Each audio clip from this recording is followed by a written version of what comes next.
right. So today I'm joined by one of Little Rock's finest, Mr. CT. How's it going, bud? Thank you. Good morning. Yeah, man. Yeah, good morning. This is also a first morning crash cast experience. You have your coffee, I have my terrible energy drink, and we're going to get this thing Thank going. you. I love it.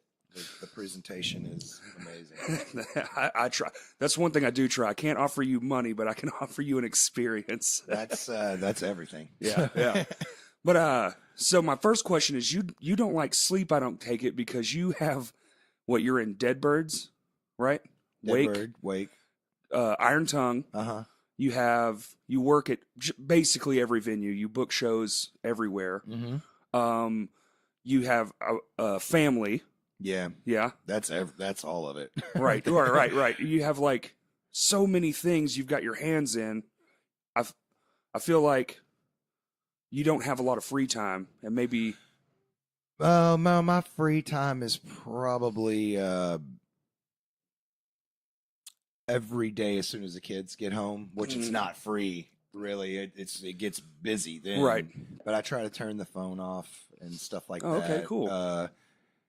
I mean, not to the family. They're like, "Will you put the phone down?" Yeah.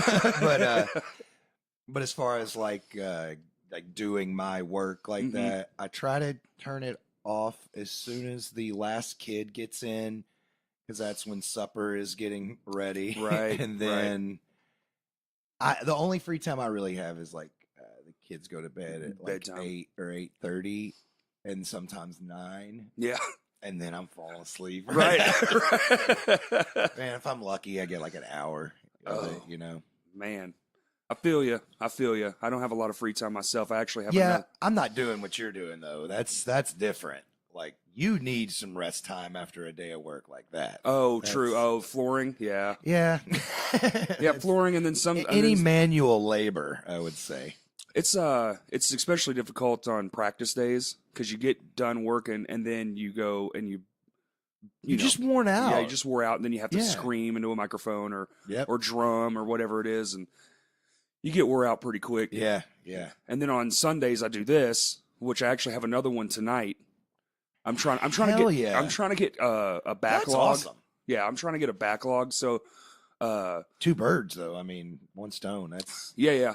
And this has been a really busy month for the podcast. I've done Aaron Lunsford drops Tuesday, which is a big get for myself, and then yours will be 2 weeks from now. So whoever listens to this, I'm talking about stuff in the past, and I just had Past Comfort in here, and it's been crazy. but that's what's good. That's what takes us back to being busy. It's good to stay busy and be creative. Yeah. You know. Oh, I've always got the juices going, man. That's Even when I'm right. sleeping, like I'm tired right now, and I'm like I'm doing this, and I'm still thinking of a million Me things. Too. Yeah. Me too. That's awesome. Yeah. I don't do a lot in all those other bands though. Vocals, right? I mean, a lot meaning like we're not as like on it, as you Right. guys. Right. Like we don't practice all the time. We don't practice like the bands I were in 10 years ago, where Right. we were like, it was religion to do it 3 times a week Boom. or 2 times Yeah. or whatever, Make this day, please. Right. Everyone. It's almost seasonal with the bands Really? that I'm in. Oh, cool. Like Ash of Cedars, this kind of like crusty black metal thing that has Jeff in it and Dustin from Smoke 'Em. It's a bunch of scene old dudes. Right. And we haven't played in like 4 years, and we played our first show in December. Holy crap. And we have a couple new songs that we're thinking about recording in December. Oh, wow. So you see, Yeah. like, okay, and then Wake is the busiest we've been in years, but we're not playing, we're not practicing, we just have an entire album like written and Oh, demoed. okay. So the fact that we're even putting stuff in motion, Right. but that leaves me free.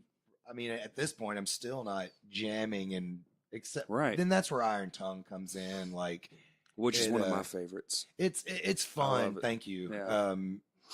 That's the band that I get to like camaraderie, like I get to hang out with Right. and shoot the shit with. And still, you know, we don't even practice as religiously as other people because those guys are just as busy as I Right. am. And y'all all So have families, I assume. that's what I'm saying. Yeah. It's that takes a lot. Mhm. It's a lot. Yeah, all my it's friends a, have it's kids. a It's- human, and Yeah. you're like, Yeah. you got to make sure they're not They stay alive long they're not enough to pissing protect or themselves. shitting on Yeah. themselves. And, you know, they're not like hurting anybody. Well, and then they got to eat. And Yeah. then, you know, like, so, like, you don't want them to get sick. Right. So, Right. well, after all that, you try to shape them with Yeah. morals. Yeah. It can take a lot of time. It's crazy. I mean, so you also do your radio show. I don't know if I Mhm. said that. You have is it there it is, KABF Yes. 88.3. How long have you been doing that? 7 years. Wow. It's like right at 7 years. You do it every week? Every Monday. Every Monday. Yeah, it's every Monday noon to 2 p.m. The format kind of just got strictly local like Oh, okay. 2 years ago. Because when I was just trying to get my foot in the door at the time, Right. and when they let me in there, the Suge Radio, the DJs at that time 7 years ago, Right. stopped coming. They were just like, screw it. One of them had moved away and whatever. So they were trying to get me to take over that, and I was just like, that's not my thing, you know. Like, if I'm gonna find a babysitter or Mhm. put out time, I want to play what I want to play, Right. You know, like. And so after that, they were like, well, okay, play whatever you want. We just need someone to fill the hours. So I just played whatever I want. It was heavy stuff mostly, and local, but I would just Right. play whatever. And then about 2 years ago, I was like, man, I just gotta go all local. All My local. only reason it had stopped me is because of the Monday noon to 2 Yeah. format. Yeah. I just didn't know how many people was listening to Right. loud local music on Mondays from noon to 2 p.m. Yeah. So I was just, to me, those first 5 years were just trying to please whoever would be Sure. listening. Just trying to find the audience. Yeah. Anyone. We'll play Rush every Monday, you There know. you go, like, yeah. in my mind, I'm just like, man, you can listen to Rush on 94.1. Right. You know, That's right. like, Yeah. Every other radio station, literally. I love Rush. They're the greatest band in the Sure, world. sure. But I mean, and then like about 2 years ago, that's when I was like, I don't care if no one's listening. Yeah. I am only going to play The my locals. stuff, like the stuff that I am dealing with. You know, That's really awesome. so- I'm actually kind of surprised there's enough music out there locally. Oh, to, barely. It almost just seems like I'm playing the same bands over and over. Yeah. Because sometimes I don't play some bands, which I should, but I just get hooked on a certain band, and Just kind of get it in the loop. oh man, it's like- so I'll just play that same band, I'll just open the show for the next 3 weeks with that band song, Yeah, you know, yeah. and because I'm like, I don't care if 5 people are listening. At least those 5 people will get that Get the song song like in their hooked head, in yeah. their head. So That's kind of, if I'm just thinking out loud, that's like that's better than normal radio already anyway. Because with the normal radio, that's what we have on in where I work. right. And it's just, you can almost time it. Every 2 hours, you're going to hear a song by this band, and then you're going Right. to hear a song. So they do it with the big bands too. Right. But it's all day, every They day, have to. and it doesn't stop. They have Yeah. they have to do what they're told. It's handed down. It's a hand down system. It is handed down, handed down, handed Yes. down. Yeah. I mean, like they couldn't even get to the top for Oh, God, no. for a question to ask. No. If they just. I mean, it's a job. Yeah. You know, Right. it's so they're just doing it. They're good at talking. They have a talking voice. Hi, That's I'm all it is. Ken. Who knows if some of them people might even listen to music, you know? So I mean, really, it's Yeah. it's the same idea is, you know, some people that book bands or tour, they become numb to everything. It's just Yeah, I like was it's guilty not of that. cool anymore, you know. I went So- through a phase for sure. It's easy. You get jaded, man. You start working with all the people you admire, and then you realize they're just people too. And Yeah, jaded is almost another level, but like numb to it is just like, yeah, like Here's my God, I Tylenol. just, you know, I Yeah. think I've seen it so much, I've done it so much. So these Right. radio people might just come in and do Yeah. it, for sure. and because they're like, you know, I'm paying the bills, Yes.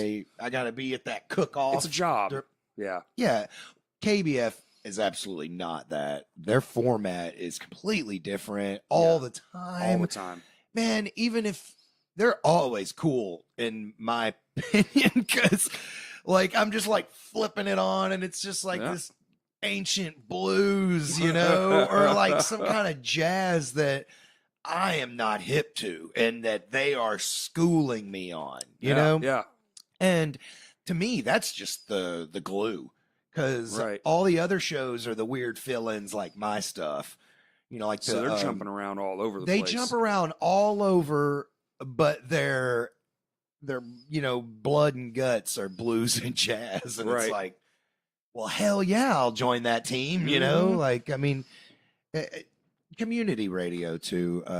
It's a really. I'm surprised it's been a long. I have no idea how they stay afloat. I mean, I know every season when we do the. We're raising money. you Yeah, know, yeah. And it's I know that happens, but I have no idea. There's got to be some people on the outside with Right. money that actually love KBF and want to keep it going. That's wild. Do you that's- happen to know how far the reach is? yeah, man. It's almost the whole state. You get it to Hot Really? Springs. You can get it in certain places in Northwest Arkansas just because of the hills. The hills, right? True. Yeah. yeah. So it's 100,000 watts. Holy shit. Yeah, dude. It's ridiculous. It's I mean, so it's as much as the main radio Yeah, stations. yeah. I mean, so you can get it in like Heber Springs. You can Damn. get it in. I didn't think the reach was that far. That's amazing. The reach is that far in that central, Mhm. but then there's the hills. So I mean, which is the don't have me claiming to know how radio no waves idea, yeah. work, but it is like that. Like you can be in the hills in Clinton or Marshall Yeah, and pick up KBF.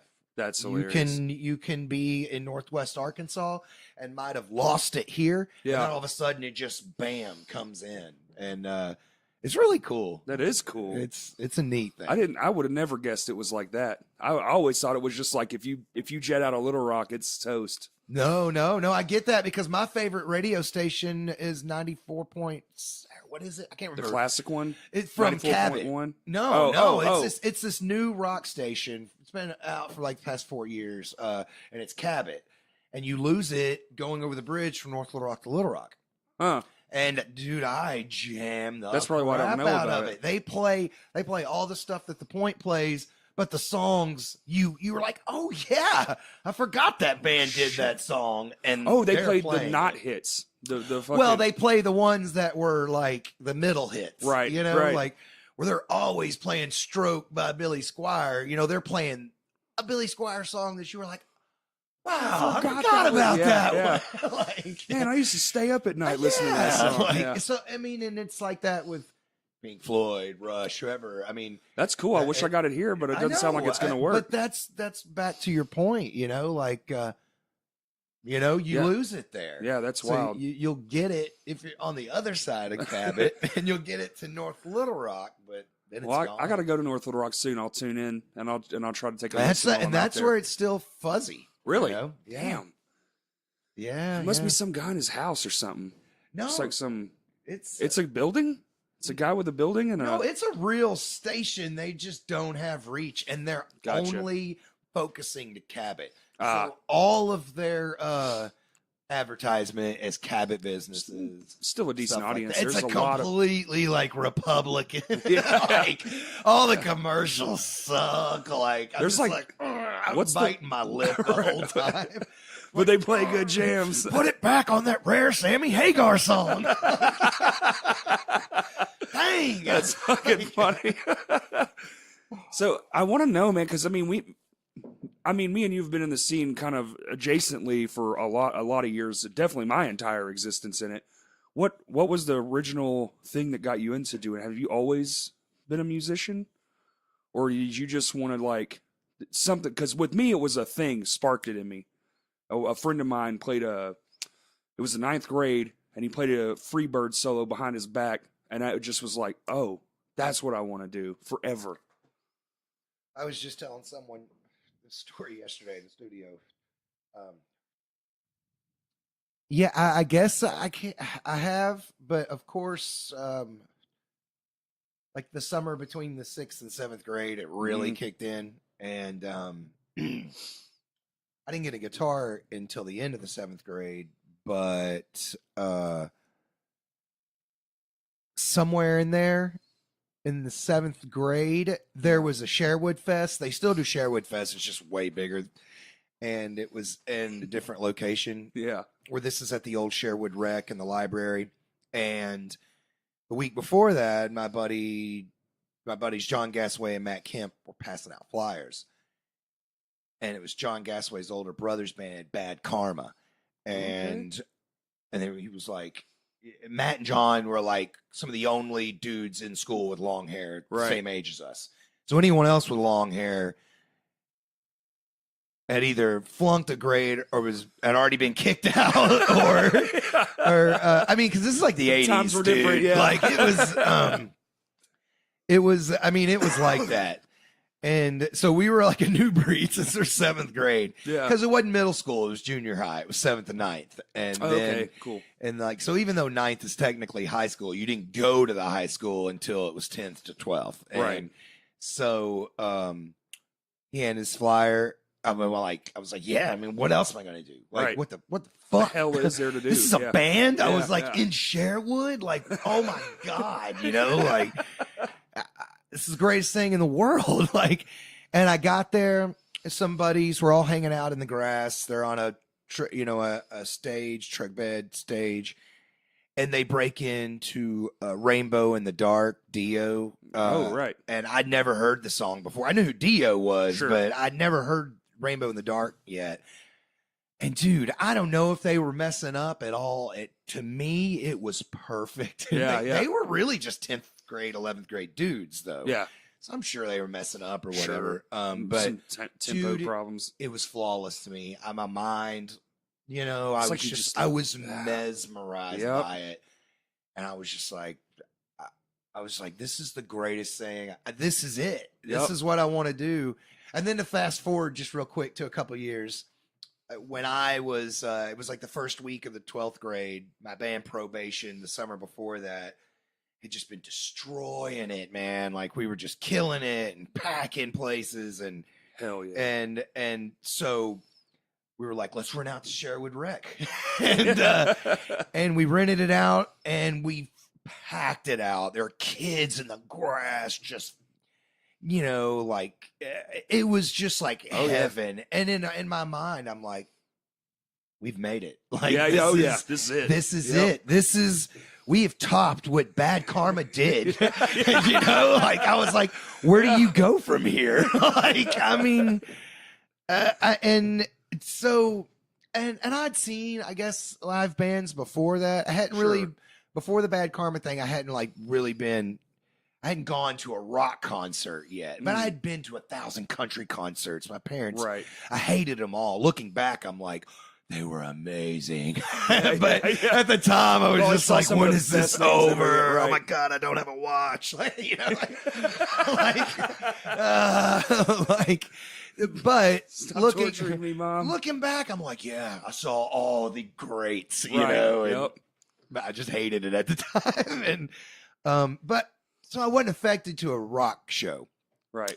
I'd seen a couple of cover bands when I was a kid, but it hadn't sunk in yet, Once that happened, I was just like, man, I got to figure that out. And as was like 15 other of us. The next week at school, all the kids that were at that Bad Karma show had branched off and formed our own like imaginary bands, Right. Like where we're like, wait, they're in Shrapnel, they're in like we Yeah, all yeah, have right. our own Right. names. Like I only remember Shrapnel because I was Yeah. like, Shrapnel, really? Shrapnel. Like, you're in the 7th grade, Yeah. dude. Was your dad in the war? Like, Yeah, right. What's going on here? The dad probably helped him. But they were drawn. It was like a skull with fragments. You know? Oh, right. Like it was brilliant, you know. Hey. And so it was like 3 or 4, and none of us were getting together and practicing. Right, None right, of us. no. It was our imaginary band. I'll talk. So we walked the halls of school. That's it. Yeah. Well, how long are you gonna be in Shrapnel? You should join our band. Yeah, man. Like, like None of us have played shows yet. That, that never came up because Yeah. it was whose logo looked the coolest on your notebook. All right, there you go. So, like, yeah, I'll be in. Have you seen their logo? It's awesome. Like, yeah, I'm gonna be with him. Well, his hair is the longest, Oh, so man. I'll be in their band. Oh, I the mean, things that matter. Yeah. So, yeah, that was the. I mean, I'm taking it back, but I would say that summer though, before the 12th grade, is when I actually started like playing places that weren't Sherwood Fest, Right, or something right. like that. Started doing it, trying to be actual, like go out and make a name for yourself kind of thing. Well, yeah, Like, get farther. the first gig we had played was like at the Jacksonville High School amphitheater, and you can find what's awesome is we played with this band Chalice with Rocky Gray Yeah. on drums. He's 17. We were 16. That's Wow. when we met. Rocky was this summer, and they had the best and most amazing lead vocalist, Columbus. He was just like 6'5" black dude with like What? bottle thick. You know that kid Ty that's in the scene with the long dreads? Yeah. It's his dad. Oh, wow. Yeah. So he Columbus. Well, Ty is light skinned. Columbus is like dark. Dark.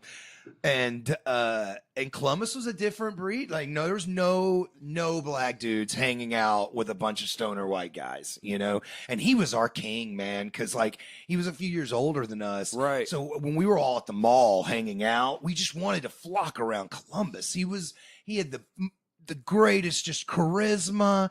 He flowed when he talked, and just positivity just Love it. he was just the greatest dude ever. And he was the singer for Chalice. Badass. And I had a Filipino dude on bass. I mean, like, this is a pretty crossover kind of No band. shit. It wasn't. And this was what, the 90s? It was 1990 or 91. So right at the beginning. 91.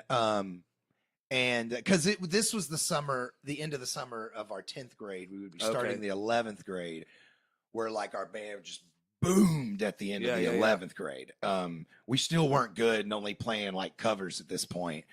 When we played at the Jacksonville High School amphitheater with Chalice and Dirty Minded Romeos. So Dirty Minded Romeos. DMR. And BOD, Brink of Destruction, which is where our drummer came from.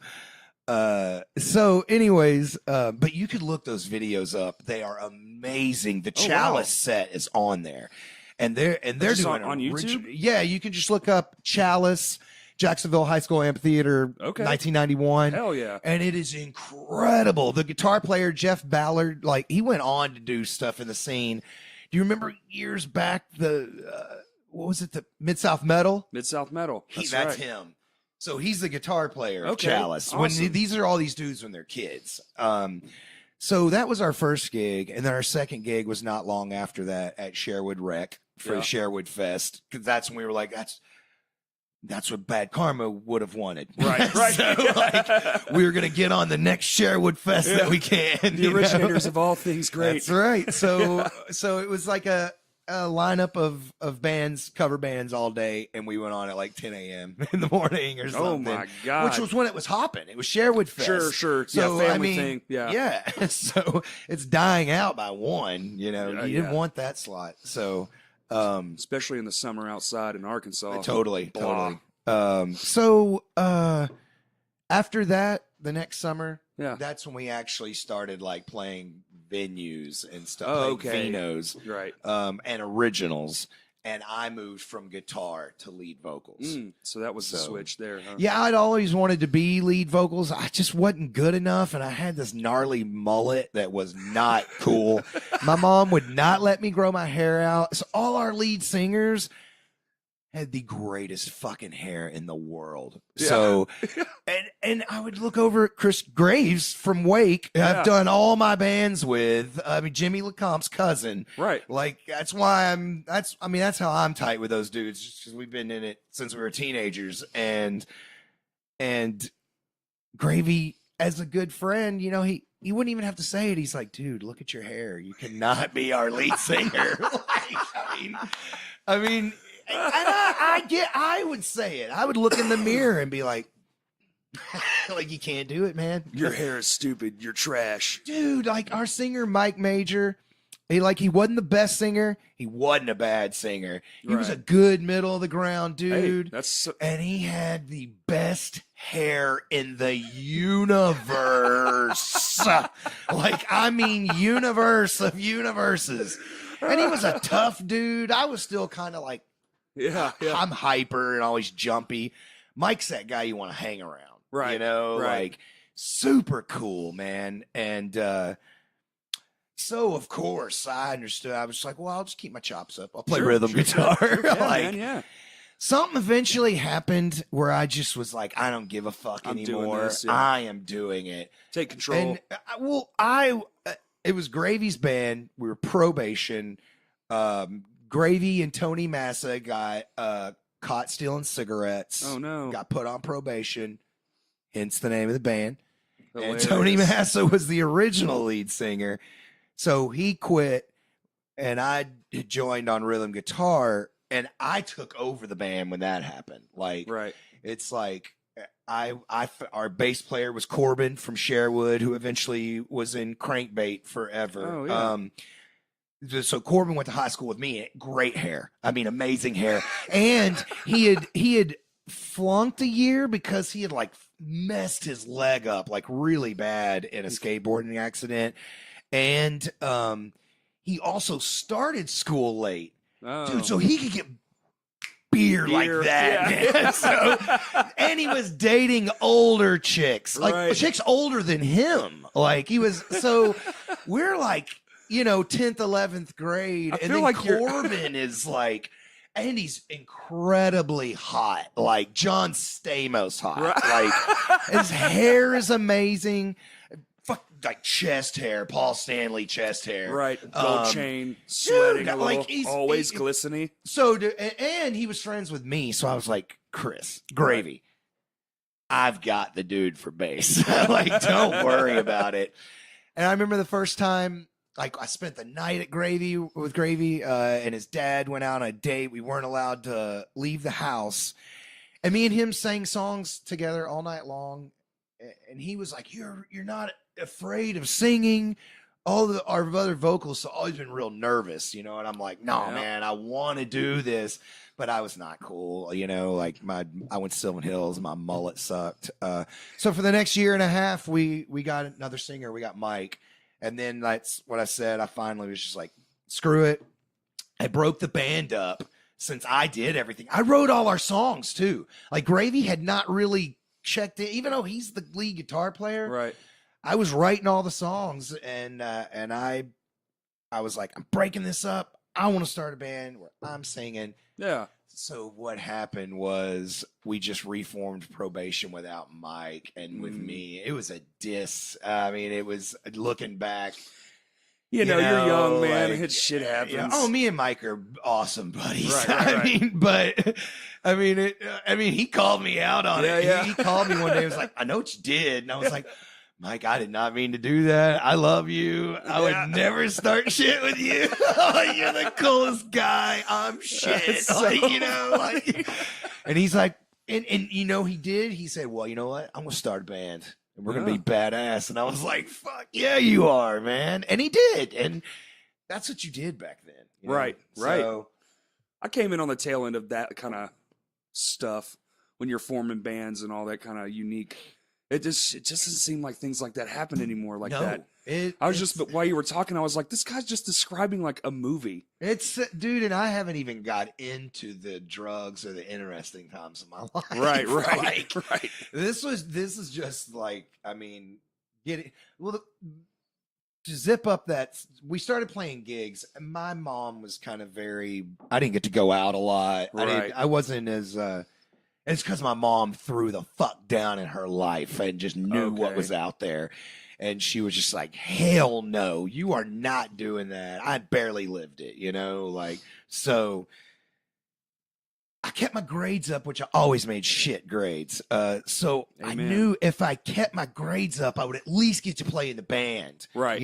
So I kept my grades up, and Mom was like, well, the rule is I'm coming to all your shows. We played so many shows that summer before the 12th grade that she just could not make it Just to could all keep of it them. up. Yeah. And it was so awesome, man. Like, but we were playing like bars that you had to be 21 to get into, man. And Yeah. I'm 17. So that means Chris Graves is 16. Our Damn. drummer is 16. How are y'all getting away with that? Because we were a band. That's all you got to be. So they just let you in, you play, and then you Well, gotta we go? got in through someone. It's not like I called and was like, we want to play a show. Right. That band Bad Karma, Yeah. they were still together. Oh shit. They had a new drummer and a new bass player. Okay. The same lead guitar player, and that's how we got in the first time. They let us open up for them. Another made it.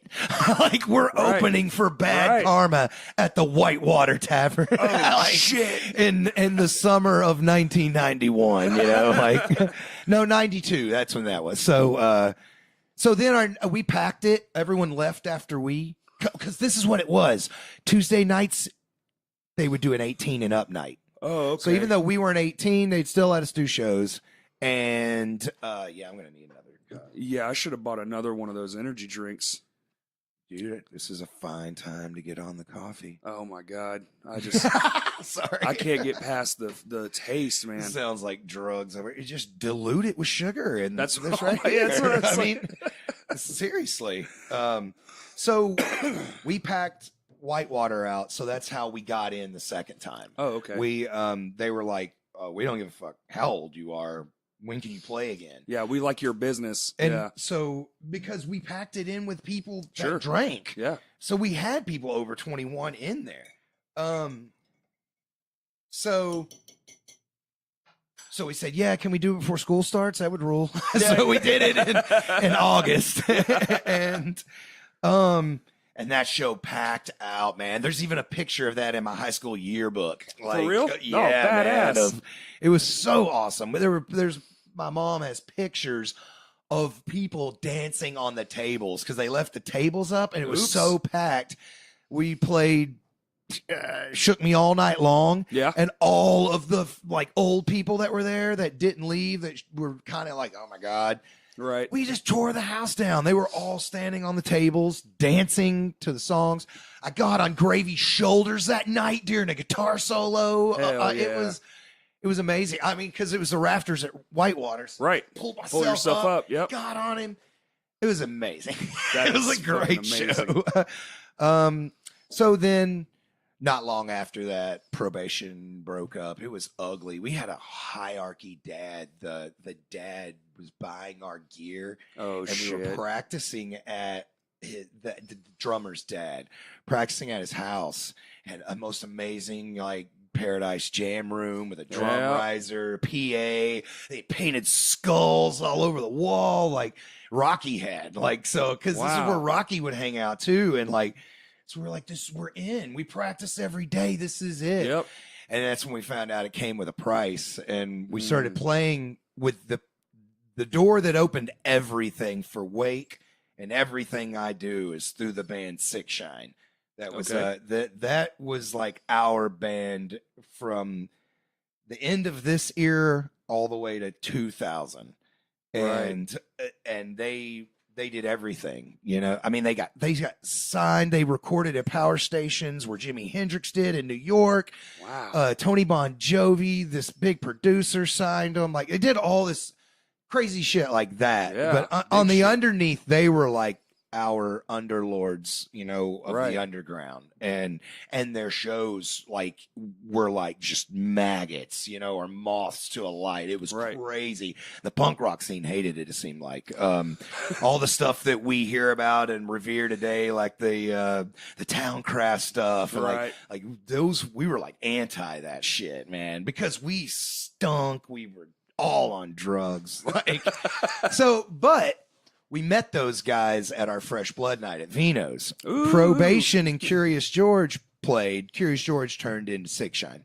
So, and even though they sounded like Primus or Fugazi and we sounded like Poison, Yeah. we were the same age, and we had like a couple of friends that, so we would play shows together, Right. and they would pack out, you Yeah. know, and it was not a good, you know, Combination. but no one gave a fuck. Yeah, Like we yeah. were all just there to try to get drunk, you know, because Have we were fun. kids. Yeah. And for sure. and just jam. Yeah, that's it. Yeah. The more shows we started taking with those guys, the more our drummer's dad finally was just like, well, you can't use the amps I bought.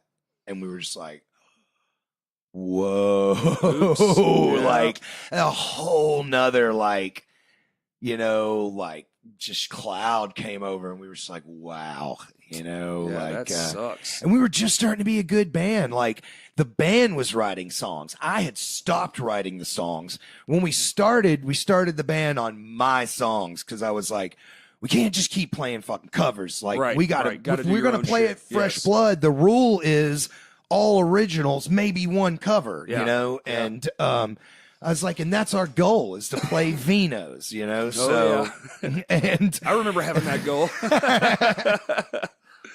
Oh man, who was it? Yeah. Was it still Fletcher back then when you were doing? No, Fletcher had just left. Oh, okay. Fletcher had built it, and then he just went to Memphis. He had like became a car salesman and some other stuff, and then went Right. back, and then ended up.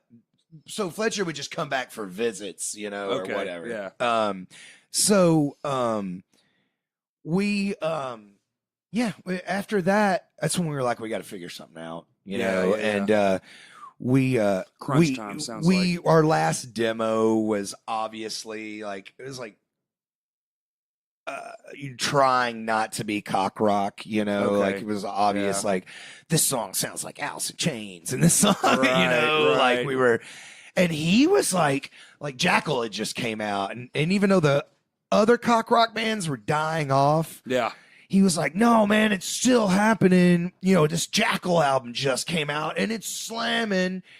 And we were just like, dude, you know, those dudes have been Jackal before they got signed for 15 Right, years. right. We are 17. Like, Yeah. this is where we're going to change, you know, Yeah. like, And good and- thing you did. right. Where Yeah. he was just like, you know, it was almost like he saw something in us. Like, for some reason, he really thought it would happen.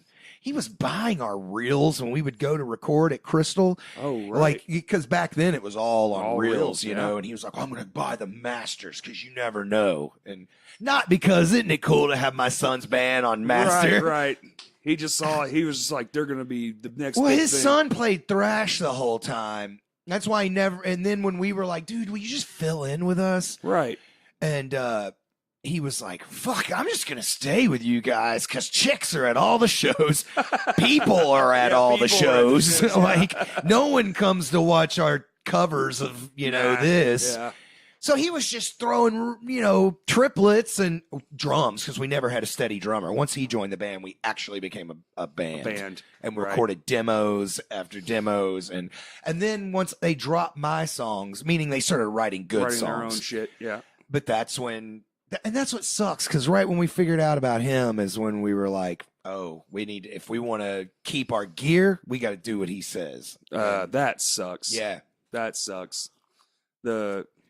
That's Yeah, it was weird. It was weird. And that's hard to even think about. so man. we broke the band up. Yeah, what are you our guys last gonna do? gig was the Halloween of '92, and we went in and recorded a demo 1 week later, and Just- he was there the whole time in the studio, just like looking at us, like, what is this? What a waste! Like, you know, like, come on. and And we didn't even, we were just like, fuck that. Yep. And that's when me and Gravy started our like funk wannabe Chili Peppers kind of band, Sunny Days. Sunny Days. Sunny Days was our band like until Wake, like from then on. And we had some members like coming and going, but the core guys at Right. the end became Wake. Oh, okay. Because right after Sunny Days started, and just another dramatic story, we had lost our original drummer. We'd written these songs and we'd lost our drummer because his dad was going through some medical stuff and he was just like, I can't do this, guys. Yeah. This is senior, high, 12th grade. And we called our old drummer, John, and we were like, we're doing this shit. It's pretty cool. It's not cock rock, even though it's obvious that we're cock rockers, Yeah. but we're trying. And John was like, I want to do it, man. I just want to play. I don't even care. Right. His dad found out, and we went to pick him up, and because he's in the 11th grade at this time.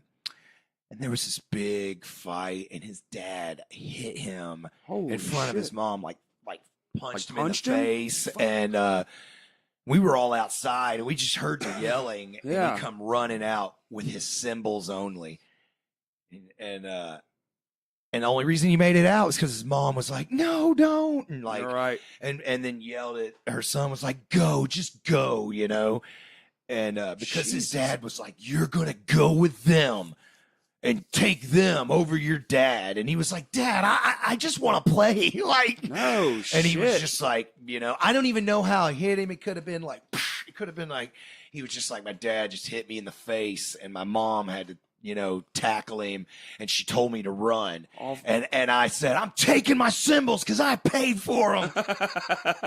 and he ran out with his cymbals, and we didn't know what to do. and we called Sick Shine, and Yeah. Rocky goes, John can use all my drums for as long as he needs to. Badass. And we showed up at our bass player at the time's house in Sherwood, jamming in his bedroom upstairs. Right.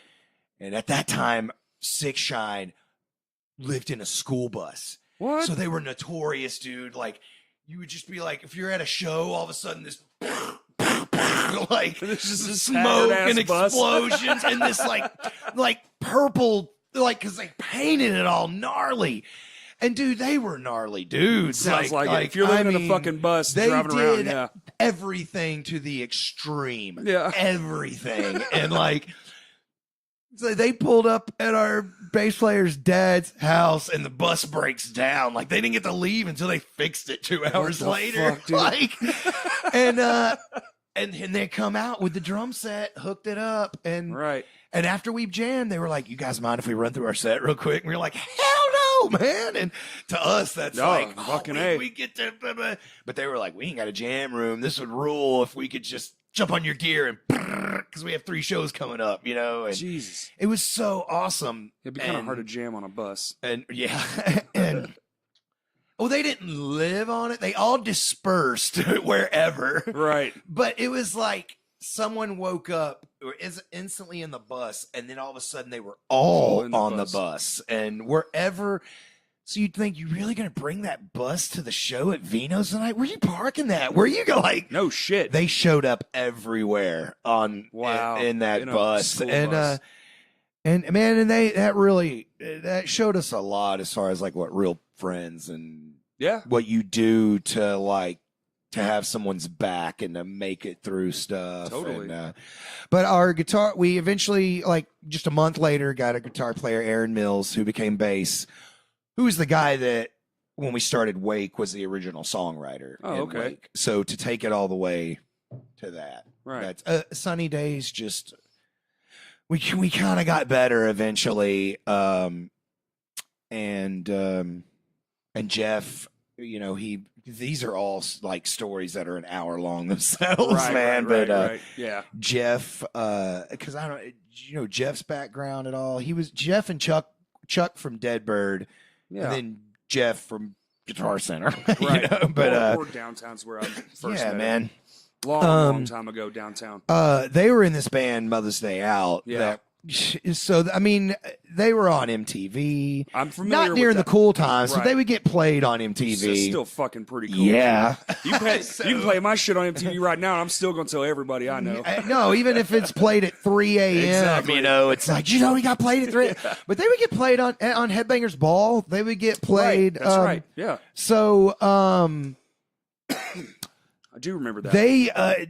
they were signed when they were kids, like 15, touring the world, shit like that. They got massively messed up on drugs. Meth is the coolest of them all because it just messes your brain up. So, and especially like if you're 16 years old, you know, Yeah. and especially if you've been signed to a major label crazy. and people come in and manipulate your music, and then you get on mind-altering drugs that make you see things, you know, There's no like fucking reality you know. anymore. So I mean, if you're like seeing things like a, you know, like a PTS war tweaker, you know, Right. but what you're seeing is you're watching people manipulate your music, you know, Right. and you're just like, and your kid explaining that shit how, you know, 1 year we're cock rock, 1 year we're not, you know. Yeah. So he's like, I don't want to play this music anymore, but we're in it because we're in contracts. Yep. We have tours for years. We know who the next producer is. We, you know, and I guess you'd think, you know, I'm not saying these guys are meth heads. They're on all the other drugs. They're kids. They're experimenting with acid, whatever, you know. Yeah, we all did crazy shit. So, man, they're experimenting with their music. It's getting heavier, man. Their demo that they wrote to send in, man, it sounded like Helmet or something. Yeah. And their record label was like, fuck that. Bring us some real shit when you're done with it. The shit we can sell, you know? And that's to a kid that has busted their ass writing demos when you bought them 8 tracks to sit at home and like, you know, like, it's, so, I mean, those guys, they met us. They started coming down to shows because they weren't even a Little Rock band. They were like a small town band that got signed on a like crazy whim thing for a festival. And, so it's like they were never a part of like a local scene, yeah. where it was like, oh, these are our friends. They're in the scene. They got signed. Hell yeah. Blah, blah, blah. It was nothing like that. Just some random occurrence. And well, I mean, I'm sure it wasn't random to them, but to us, we were like, who is this band that's like, we don't know them. Like, when we play shows every fucking week, man. Right. We know all the bands. I mean, we play with them. Like, but I mean, in all fairness, they would live 2 hours away, you know. And they were kind of connected to a Memphis thing, instead of here or whatever. So even when they got signed and were playing shows before they got signed, their people were making them play in Memphis instead of hooking up with the Little Rock connection. Right. So then fast forward to them meeting us, coming to Little Rock, like seeing Six Shine, seeing Sunny Days on a good night was like a religious thing, you know, because to see us on a bad night was all the time. But we would play, I mean, when we play a good night, it was just like, and the first show, like those dudes, I remember Chuck coming down and seeing like Sunny Days and Crankbait and going back to Batesville and being like, these are the greatest bands in the world. Like, you know, and in my mind, I'm like, God, I hope we can live up to that show because it was good and we've never done that. You know, like, so, but it worked enough to get him to bring all his friends from Batesville back down to the next show. Oh. Then it worked so well that they were coming down every weekend, no matter what, to hang out with us, to do whatever. Then they said, fuck it. And right at that time, they had just quit Mother's Day Out.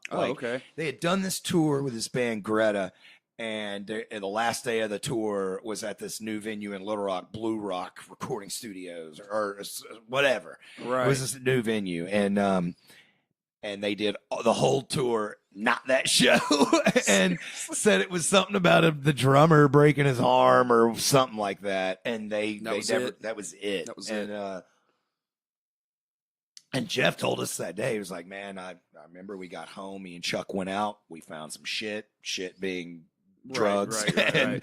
He was like, we we were just like, fuck this. We are not doing this anymore. Yeah. Like, this is the day, you know? And right after that's when they started coming to our shows. And so they finally said, screw it. And they moved in with us. We all had in Sherwood at the end of this Greenwood, the end of this dead end road. Yeah. We had 2 houses.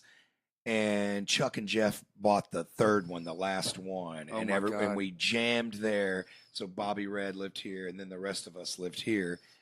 And So y'all own like a whole end of a street? yes, That's the entire badass, end of the dude. street. And it was a short street. There were Right. only like 2 other houses on It down. was just a little offshoot.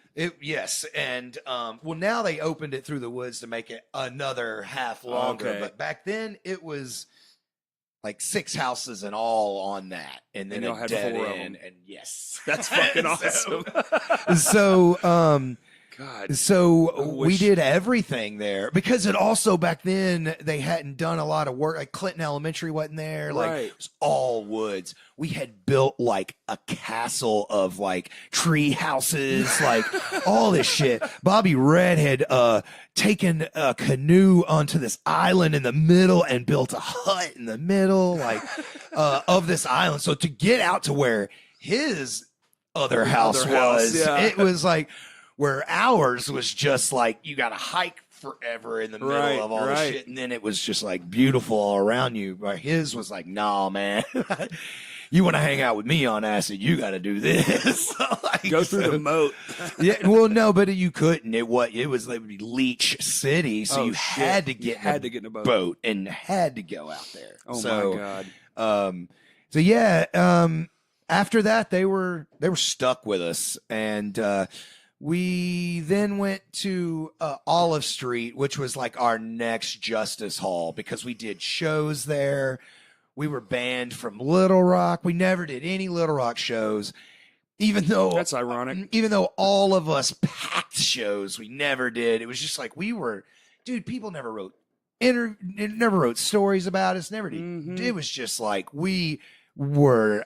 You didn't want to talk about us, you know. Interesting. So it was Vino's a lot, and Just Hellraisers? even before we were banned, they just didn't want to fuck with it, you Right, know, right. like. And yeah, they just didn't want our scene there. Is all it was. We were scuzzy motherfuckers, man. Right. We stunk like fucking Just- hot sex. yeah. Like, I mean, Yeah. that had not showered. We looked like shit. Yeah. We Which again, that's ironic because it's like all Vinos. I That's mean, what it is. we looked like scary rednecks. Right, right. But we didn't look like rednecks. You know, I mean, it was just scary. gross. Just gross It was and gross, scary. Yeah. scary. I understand. Right. Looking back, I could have maybe showered once or twice. Right. So, it was just like that. And so in that time period, Olive Street, that's where Wake formed. Okay. We all started jamming there a whole bunch. Sunny Days, it was kind of like on its 5th incarnation of getting our shit back together Mhm. because Aaron hadn't been in a band for a while, and then he like moved back to town from Fayetteville. And when he did, he was like, "Everyone, come back! I'm gonna, we're Yeah, doing yeah, this." yeah, And yeah. so they had been jamming for like weeks without me, and I was like, "Holy shit, our band's back together!" And so Sunny Days, that's when we got good. Was that last round of shit when Aaron got in the band, and Melville, the drummer for Psychosis, Yeah. he was the Sunny Days drummer. Oh, okay. So Awesome. so the final, piece of us is Melville and 3 guys from Wake. Okay. So we were doing this. Melville went to, because he's from Omaha, Nebraska, and Nebraska. his parents and everybody moved down here for the train. Okay. They Yeah, the worked for the rail yard. railroad, Yeah. and so he does too. And he had went back home it was like a spring break trip. So they were all they were gone for 2 weeks. Jeff was living in Batesville, but he came to Olive Street, And he was like, hey, there was like a couple of Sunny Day songs we hadn't played in a while. And he goes, play these songs. Jeff was not a drummer. He only played drums on his demos. Yeah. But he had lots of demos. He wrote lots of songs, and he would just play on those. You know? Right. He was just a basic just caveman. Meat and potatoes. Yeah. You know, Melville's a jazz drummer. Like, he was in high school jazz band. Like, he's a good drummer. Where in Psychosis, he's like a basic rock drummer. You know? Yeah. Melville, he ruled for what Sunny Days was doing, but Jeff sat down, and it was like totally different style of music. Right. Where this band was like this, it sounded like I Hate God now. Yeah. Like I didn't sing. I let them do it. And I was just like, dude, I could change my vocals and this would be a completely different band, you know? And so that entire next week, Jeff stayed and we wrote a song and wrote a big intro to our next song, which would be our first anthem to us. It was like the intro and then the opening riff, which is the song. And then Jeff went back to Batesville and Melville came back. And we were just like, we had tapped into something. Yeah. And we were just like, damn it. And nothing against Melville. He's one of our old school homies, you know. But it was just like, man. There's something special. We were, and our scene, Sunny Days did not fit with the stuff we were booking. Like, you know, I was booking like heavy shows. Yeah. Because that's just what it was falling into the pocket. We were booking. It wasn't me booking. We were all just whatever. Sunny Days didn't fit with that. And I was like, this fits with that stuff. And so Melville stayed and Sunny Days ended up ripping one of those Wake songs. And Jeff was just like, man, you took our song. And I'm like, move back, motherfucker. My God. And so he made it. He kind of made the decision. He was like, I am going to move back. Like, give me time. I'm going to figure something out and we're going to do it. And then Gravy was like, I'm getting a house where we all lived with our parents, you know. We were like 21 and at the time, maybe 22. Gravy was 20, maybe. Because we just worked so much so that we could buy weed. We wanted to live with our parents so that we didn't have bills. I get it, trust me. And so Gravy was like, screw it. And he got a house in Levy, Gum Street. Now, that was our headquarters, the Wake headquarters, because he was like, Jeff, I'm renting this house and you can live rent free if you will move here, you know? So Jeff was like, I'll do it, you know? And so even though we were tailing off the Sunny Day shows, Jeff had moved back. So even though we still had like one or two Sunny Day shows, we were never practicing. We were just practicing Wake the whole time. And so we decided, and last show being this night was like January of 97. But we had already had almost a Wake set written. And then they were doing all these shows in Batesville at the Landers Theater, like one of the oldest theaters in Arkansas, you know? First theater in the state to get CinemaScope. In the original times, Batesville was the first capital because of trade in the river and stuff. So, so all original stuff happened there, and I only know that because of our huge Batesville connection. But so we were like, we're not going. Sunny Days had a show with Crankbait on March 15th at this theater, 97. But we were like, we're not doing Sunny Days, but we don't want to cancel that. And everyone was finally like, Jeff, let's do it. Like, we can do it. And that was our first show. And, hell yeah. And, so it just morphed from that to that. It was, from Sunny Days to Wake like that. It was, except for Sunny Days were struggling forever. Like, we'd have members in and out. Yeah. No one seemed to love it. We would play shows on no band practices. Like, you're just doing it to be doing it. That's what it was. Except for I was a major doer. You know, I was a player. Like, we got to book shows. We got to, you know, but it just, just weren't in it. You know, well, we didn't have a jam room. Yeah. But nobody, it was kind of like, well, we figured out you don't do shit the way someone else says, like our old drummer's dad, then you can struggle, you know? So sometimes you got to eat shit, you know? Yeah. In music, a lot of like times you those gotta eat dudes shit. from Cross-Qaeda that had to fucking play that song for Saddam Hussein. Oh, right. Yeah, we were Just talking to about play that. their Yeah, just to play that set and to not die. right. Like, yeah. They had to eat a shit sandwich and Yeah. write a song that praised him, you know? Right. Yeah, you spend a lot of time eating shit and heavy music. I'm not trying to there's a like lot of- praise America right now, but at least we got to quit our band Right, yeah. and start something new. And you can do whatever you want, really, musically. You don't have to write fucking I'm praise not songs. patriotic. But that's just a connection that's obvious, man. Like, that's the cool thing, I guess, about living here is Yeah. Yeah. as opposed to like what those kids were dealing with. Oh, you yeah, know? totally. No, fuck that. Mm-mm. I don't I mean wanna be living part of here as that. far as Arkansas. No, yeah, Dear yeah. God. So, so man, that's kind of cool. I came in right like 99, and that's like, I just remember it was so different than it is now. Where did y'all play in 99? Vino's. Okay. Yep. We played a show here and there at Vino's in 99. And then 99 is right when we discovered the soundstage. Right. And Brandon, who ran it back yeah. then. And he was on our level. The He was whole just time. as messed up as we were. Yeah. So we were just on that level together. He was like, do your shows, do whatever you want. Let's He go was get a- messed up. Yeah, he was a do Like- whatever you want kind of guy. Well, man, hey, No show No ever one- started on time. No, no, you know, he's who helped get downtown going. He didn't put anything into it, but we were doing everything at Soundstage. We were bringing Little Rock people to Soundstage, soundstage. Yeah. and we were just like, man, we can't do it. Like, well, a friend of ours had recently just died, Yeah. drowning from a big. Shit. It was sad. We like a few of our friends were there, and like all on drugs.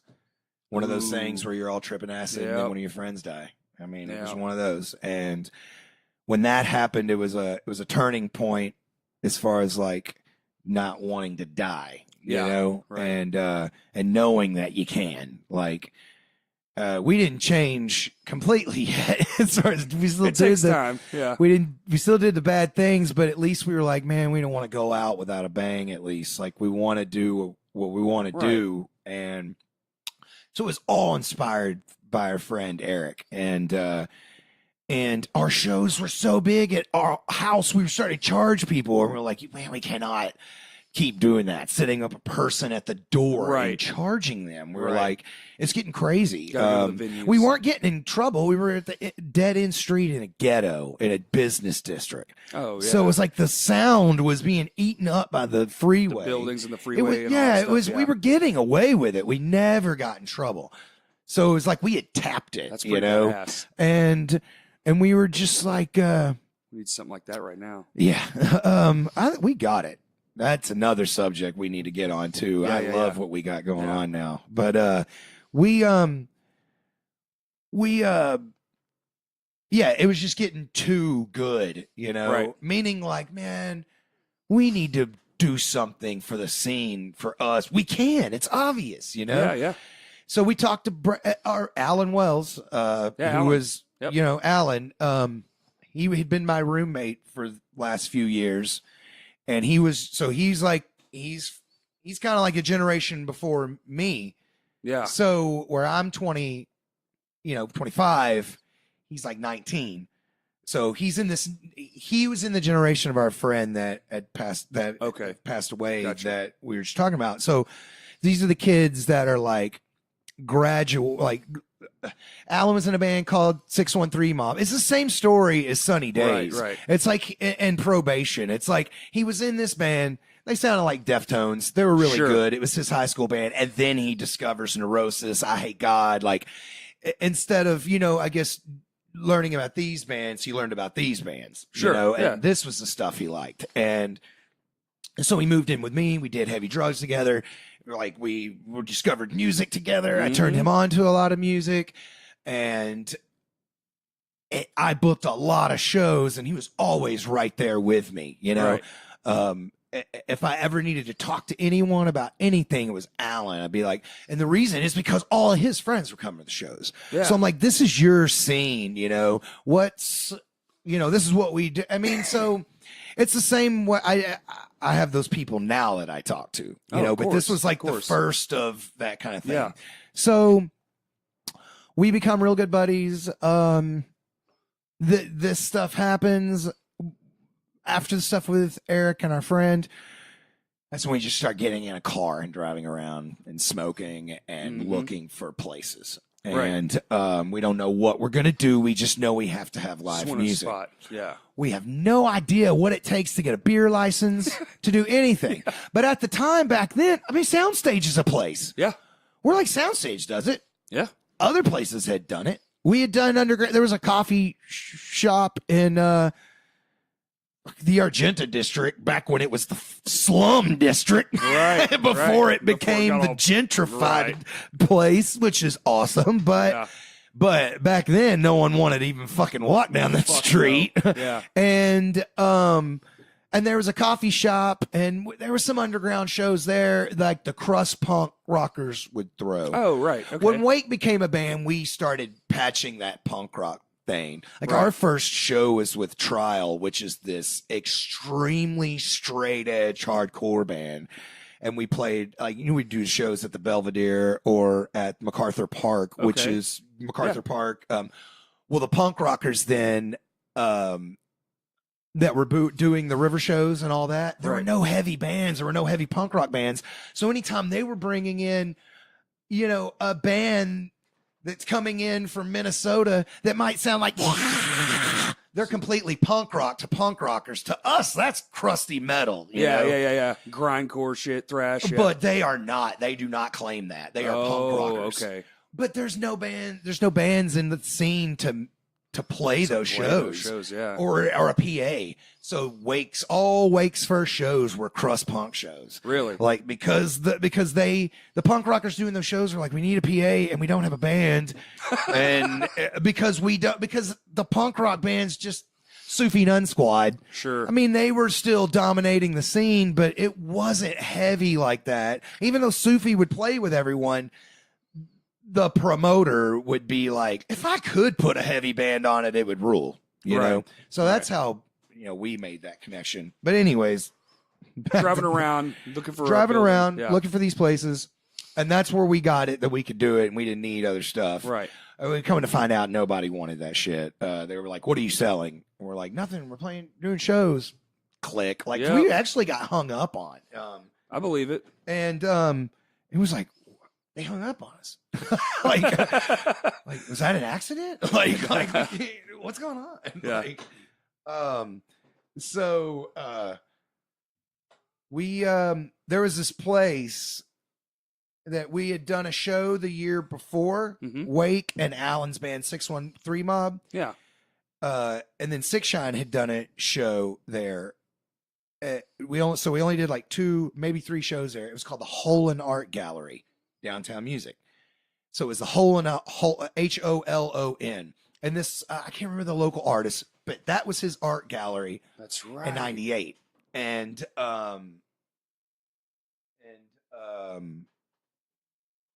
maybe 6 months. Yeah. So we did those 3 shows there in 6 months, and the 4th show we had booked, we showed up and figured out the place was closed, and we had to I guess we're doing a house show tonight, So on a whim, we were like, man, let's drive down Capitol where that Holon Art Gallery is and just see what's on that street. We got there and every business was for rent. Yeah. And we noticed people working, like one person working, And we were like, fuck. Yeah. Like, And so I called him. This was before Alan talked much. He was a quiet guy, even though Alan was everything, the money, right. Alan was the money. Jay, because Alan was underage, so Jay was the beer license, the liquor license. So that's how Jay ended up being a partner with Alan a year into the business. Gotcha. But, I remember working with Alan. So we called him. At this point, we had morphed the record store idea. We're like, we're going to sell records. And do shows. Right. Little venue in the back. where it was all about the shows, you know, and we were scrambling to get records. Let's go to Been Around Records and see if we can buy 20 and just put them on our shelf. Like, Here's some old used shit for you. let's just all pill our records and put them on the shelf, and hopefully no one will buy them. You know? So That's a good business plan. well, it's just to get our foot in the door. No one wanted to hear. They were like, "Oh, you're doing shows? Well, then you're going to have a bar." And we were like, right. "No." Gotcha. They're like, "Well, why would you do shows? Yeah. You know, if you're not going to have a bar." And that's when it would, you know. Yep. And so you needed something else as a front. that's all it was Yep. a front. And so they loved it. They were like, I don't think they loved it. I think they needed people in there. Right. They were like, that's an original idea. We love it. Let's meet sometime. It's like Alan, they bit, and then that's back to Brandon. Called Brandon. I called Brandon. I was like, dude, we want to do this, which is really cool for him to give us some really awesome advice, which people in Little Rock are usually like, they keep Tight-lipped. Yeah. Yeah. We're in Hot Springs, everyone shares their information. Oh, you're trying to figure out how to get an easy grant? We just got one. I'll teach you how. Yeah, yeah. Here it's like, oh no, I don't know how to get one, even though you just got one. Just did it, yeah. You know, it's weird like that. So I applaud Brandon. He could have kept our business in Conway with him. And That's true. But instead he was like, he straight up told us, he goes, money talks. He was like talking, Yeah, you know, pretty much. and he said, "How much is the rent?" And I was like, "I think $1,200." And he said, "You walk in there with cash, you'll do whatever you want." And he was like, "They don't care." Yeah. And I was like, "Wow." Yeah. I was like, "I don't have cash. Alan didn't have cash, but that's all it takes." Yep. So Still. Alan was like, I was like, what's the step now? And he was like, if we go, me and you go and talk to them, you know, he had already worked that up in his mind that he was going to get his parents to co-sign on a loan, $10,000 loan. That would be all of the PA equipment and then whatever else we needed. Right. And it's a small business loan. And Yeah, that's relatively small for a business, a whole and building. so I mean, back then getting PA equipment wasn't what it was like now. Right. You know, it was very difficult. I mean, it was $5,000 to just buy even a not good small Just PA an old with all the PV. monitors and a board. And like now you buy a digital board. Yeah, exactly. It's like, I mean, the boards are what used to really kill it. So, I mean, The budget. so that's why. So we hadn't done that, but he was like, I'm doing it if you do the talking, you know? Yeah. We went in, we set up a meeting. I asked, or we were talking about it. He loved it, blah, blah, blah. And I just looked at him and I go, if I bring you cash next week for 6 months rent in advance, you got to think. Yeah. I go, you drop the rent to $800 instead of $1,200. And he was like, done. I'll give you a month for free. Fuck. But then we got to come up with like $6,000. Yeah, That's the close other to it, half yeah. of the business loan, you know, or whatever, 800 times 6. Yeah, whatever. I'm math stupid, so Well, so it's a lot. it's a lot of money. To just come up with that out of thin air is pretty fucking Right. not easy to do. So he was like, yes. And what do you need for help? Yeah. I mean, they were just trying to fill those rooms, you know? Yep. So that's when Alan hooked it up after that, you know, and his parents gave him the loan. And I'll say something to people trying to start a business. Yeah. Alan paid his bank loan like a week early, even if he was behind on the lights or whatever. He always paid that. And in 1 year, they were begging to throw money at him. Really? Yeah.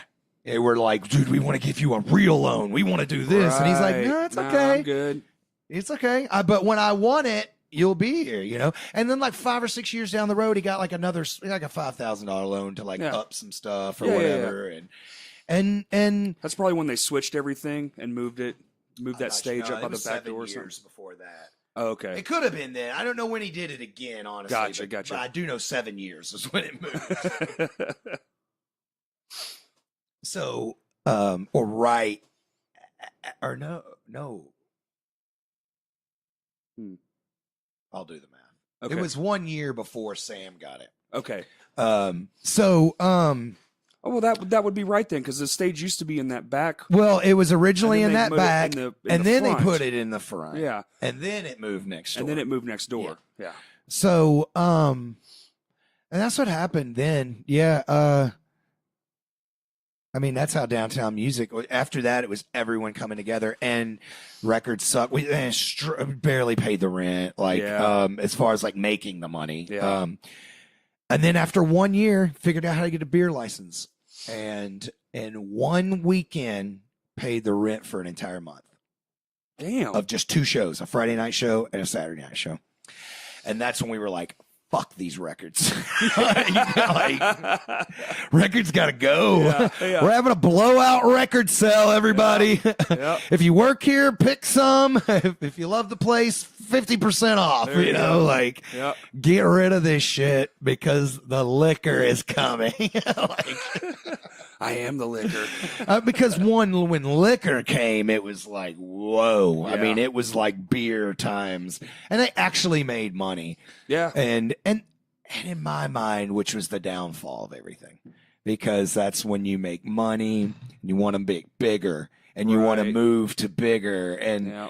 and man, Always chasing that upward right, trajectory. right. Where also it was the times, you know, our bands that were That's true. playing Yeah. were now playing the Rev Room because they had gotten that big. That big. They need you know, size. Yeah. and I think Alan was like, "Fuck that! That sucks. They should be playing us, but we don't offer that." So he wanted to, you know, Rev it up. But in my mind, it's like we only do those shows, like where a place like the Rev Room is doing fucking like everything, Oh, they'll have covers, country. yeah. I mean, like, Yeah, they do it all. you know, it's like Stand up. I mean, yeah, they do it all. In my mind, it's like we need to just be proud that our friends are getting into bigger venues, and we need to keep it small For the Like, small guys. Yeah. They got to have somewhere to go. right? Yeah. Because at the time we were not a part of Vino's, so it was like this is us. Like Yeah, we for real. can't get in anywhere else.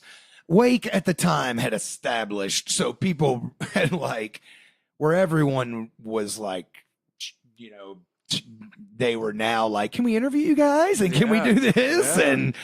and so yeah, we could get into other venues, but not everyone else, you know. Yeah. So that's That the is- importance of the small. I think. No, it is, man. I used to play downtown a fucking lot in all the bands I was in, and that was kind of one of the better parts to it was it wasn't jumping through fucking hoops to get into the show. It was Right. just like, Alan, hey bud, we need a show on this date, and he'll be like, let me check my calendar, and if it's open, it's yours. That's what I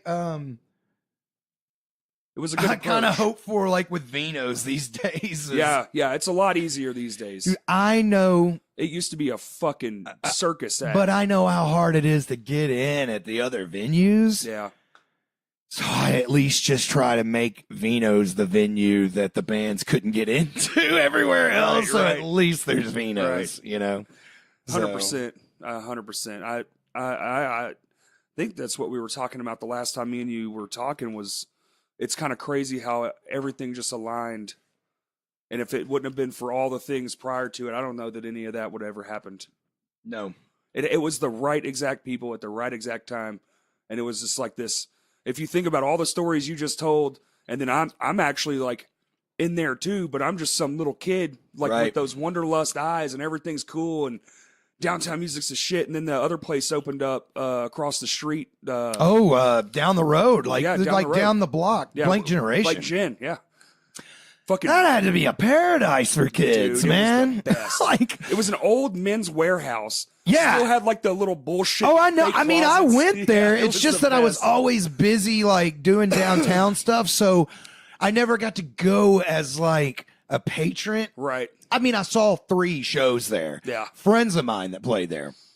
But I was always like, I went there, saw the show, and I kind of took off, you know? Right. Instead of being like, oh, I'm getting my hair ready, I'm getting messed up, and I'm going to Blank Gin. Like, I never had that, which if I had, looking around, like comic books, just the way the place was dude, designed. they lived there. It was a family. Right. They slept on the damn floor. The first night first night I was there, I met their son, Logan. Yep, Logan. And they were like, you guys, look, Logan, he has Logan on his arm. That's like, awesome. and so to me, I'm like, wow, that's neat, you know? Like, it was a wild time and a wild place. Dude, can we pause so I can pee? Yeah, you can pee. Where we got to pee? Okay, go out this door and then just go straight and then it's on the left. Okay. So we're paused right now. We're not actually paused. He's just going to the bathroom. I'll keep on talking. But it was a cool... If anybody doesn't remember Blank Generation, it was an old Men's Warehouse on Capitol, and there's like an empty parking lot to the right, and you would walk. Everything was through the front door. I think when it originally started, they tried going through the back door, but it was just a fucking nightmare. So everything was like through the front door of the building, and you would walk in, and then you would walk all the way to the back, and there was a rug and 4 speakers, and the other 2 were just... Like the bottom 2 were these archaic ass, the fucking tweeters on these things were horns half the size of this table. They were, I'm so old. And the board was like over to the right on a table, and they would mic the kick drum and the vocals, and that was fucking it. And it was a very DIY punk place, and there would have like, you had a rug, and that was basically it, and there was no monitors to speak of. And you would just fucking play, and you would crank your amps up loud, and they would crank the PA up loud. There wasn't even really a sound check. It was just like, is this thing on? All right, let's fucking go. Where? At Blank Gin. I was just describing to people who might not have ever got to go was there. And how long? It was like opening 3 years? About 3 years, maybe 4 at the most. At the most. Right. I remember we caught a guy stealing from us in that parking lot. Chased him down, but he dropped what he was stealing. So sorry. So we stopped and just picked up our notorious shit. Part it was for Deer, and then and then I watched a guy do how people run up the wall and flip around. I saw a guy do that in that parking lot too, so that was cool.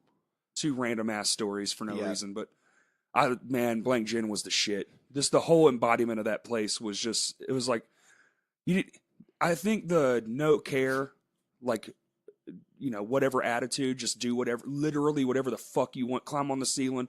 I watched a guy throw his guitar through the wall there, like through one of those bullshit little closets from when it was a Men's Warehouse. Life Once Lost did that at Downtown Music once, and Alan stopped the show and was like, motherfucker, you're gonna fix my wall. Here's some spackle and a fucking thing. When Wake eventually went on tour with the Life Once Lost, they were even like, we're cool with Ray. Like, I don't know. Did y'all mean to do that? We were so like weird back in them days. It was like we're waiting for someone to nudge us, you know? Yeah, the young. So fucking testosterone. We had a hardcore band like of young kids that were popular. Hot Topic bands, dangerous combination, at our place, right. And we were just like, you better be on your best behavior. I can't say I've ever physically damaged a venue on purpose, but my My Hands to War's very last show when we broke up the first time, that was at Downtown when Sam owned it, and it cost us $175 because I broke a bunch of shit. I didn't mean to. But we basically trashed everything we owned. But it ended up breaking some of their shit too. Like what? Microphones. Oh, yeah, microphones and microphone stands for sure, yeah. Yeah, okay, I was thinking. I could see where that would get tangled. Yeah, the kick drum mic was the biggest I was like, did expense. something go through a monitor? Like, No. I mean, maybe, but... No, that makes sense. Yeah. That makes a lot of sense. And, so shit does happen, but we're a crazy fucking band, but we're always... in the back of our mind, like, I'm not here to ruin your fucking stuff because I know how Right. much this shit costs. Dude, that Even a fucking wall. It's last like, well, it's Jungle Juice show when oh my God. Brad destroyed that guitar against the brick, against the side of the stage wall at Vino's. Yeah.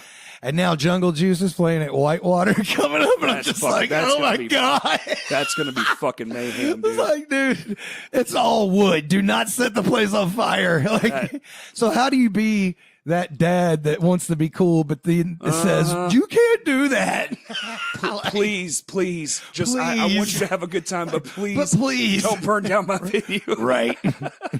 That's it. Yeah, that's it. That's all you can hope for. And then right then, that's when they're like, "Oh man, we thought you were one of the cool ones." Yeah. You know? Like, damn it! I'm Dude. sorry. Burn it down. I did watch the Chariot fuck up.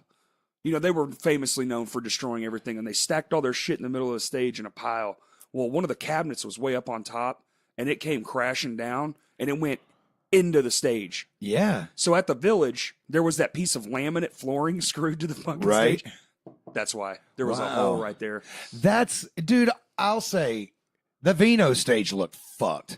I God. honestly thought it had another year or two on it. Oh, my God. Listen, because the middle was completely goo, but the stuff around it was holding Sides. that That's goo. what was. That's literally Had what it something was. like that happened, Yeah, the middle would have just Shattered. Shattered. because it now was. the stuff around it would have held ground, Yeah. but it would have But it was already shattered, and they were going underneath it right. and putting patches on it, and I say patch, I mean no one in their right fucking mind would have.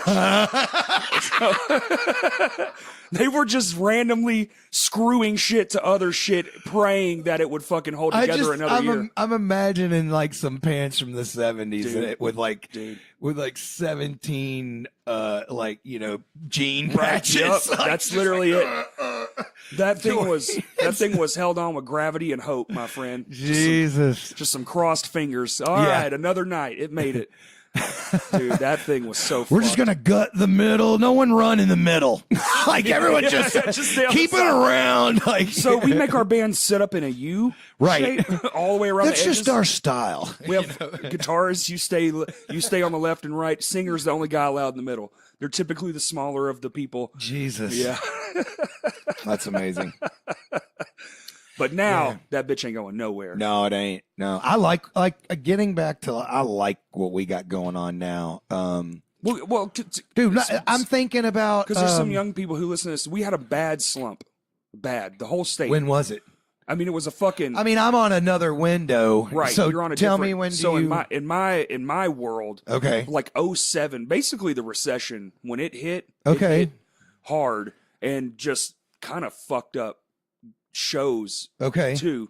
I mean, you would be playing a show and it's like there's fucking 8 fucking people here, Wow. and that was most nights. And then Vino's See, did at that thing, time, like Wake is touring so I know, much I that know. like I'm like absent to it. I'm absent to it. Yeah. Yeah. And, Well, it was like, dude, you would be, and then Vino's tried to make theirself like a sports bar. All the TVs came in, Mhm. and then I remember being at a show that did well, which was rare.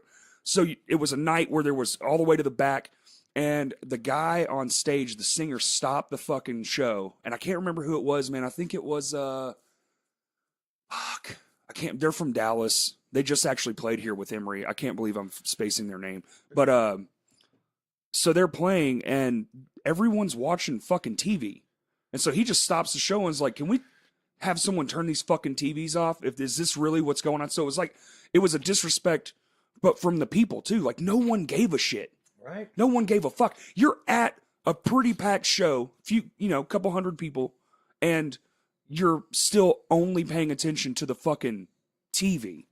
It was wild, man. It was a wild time. It was like, it was almost one of those things where it seemed like people had just given up on a live experience because shit was just, Shit, for wasn't us, wasn't so hot. it was always weird. Like, we're the kind of bands that nobody, like, you don't tell people you're coming to see, you know? Right. So, I mean, bands like Sea Hag or Yeah. Wake or those, and in that time, In that time, for sure, definitely. the few years before that, 100% sure. Like 2004, Yeah, 2006 and 2007, we had just got signed to, like, as far as an indie label, a major label. Right. And so it was 2007 to us was almost like our year because more of the freaks came out of the woodwork because Right. they were like, no, we're validated because you guys got signed, you know. So that year was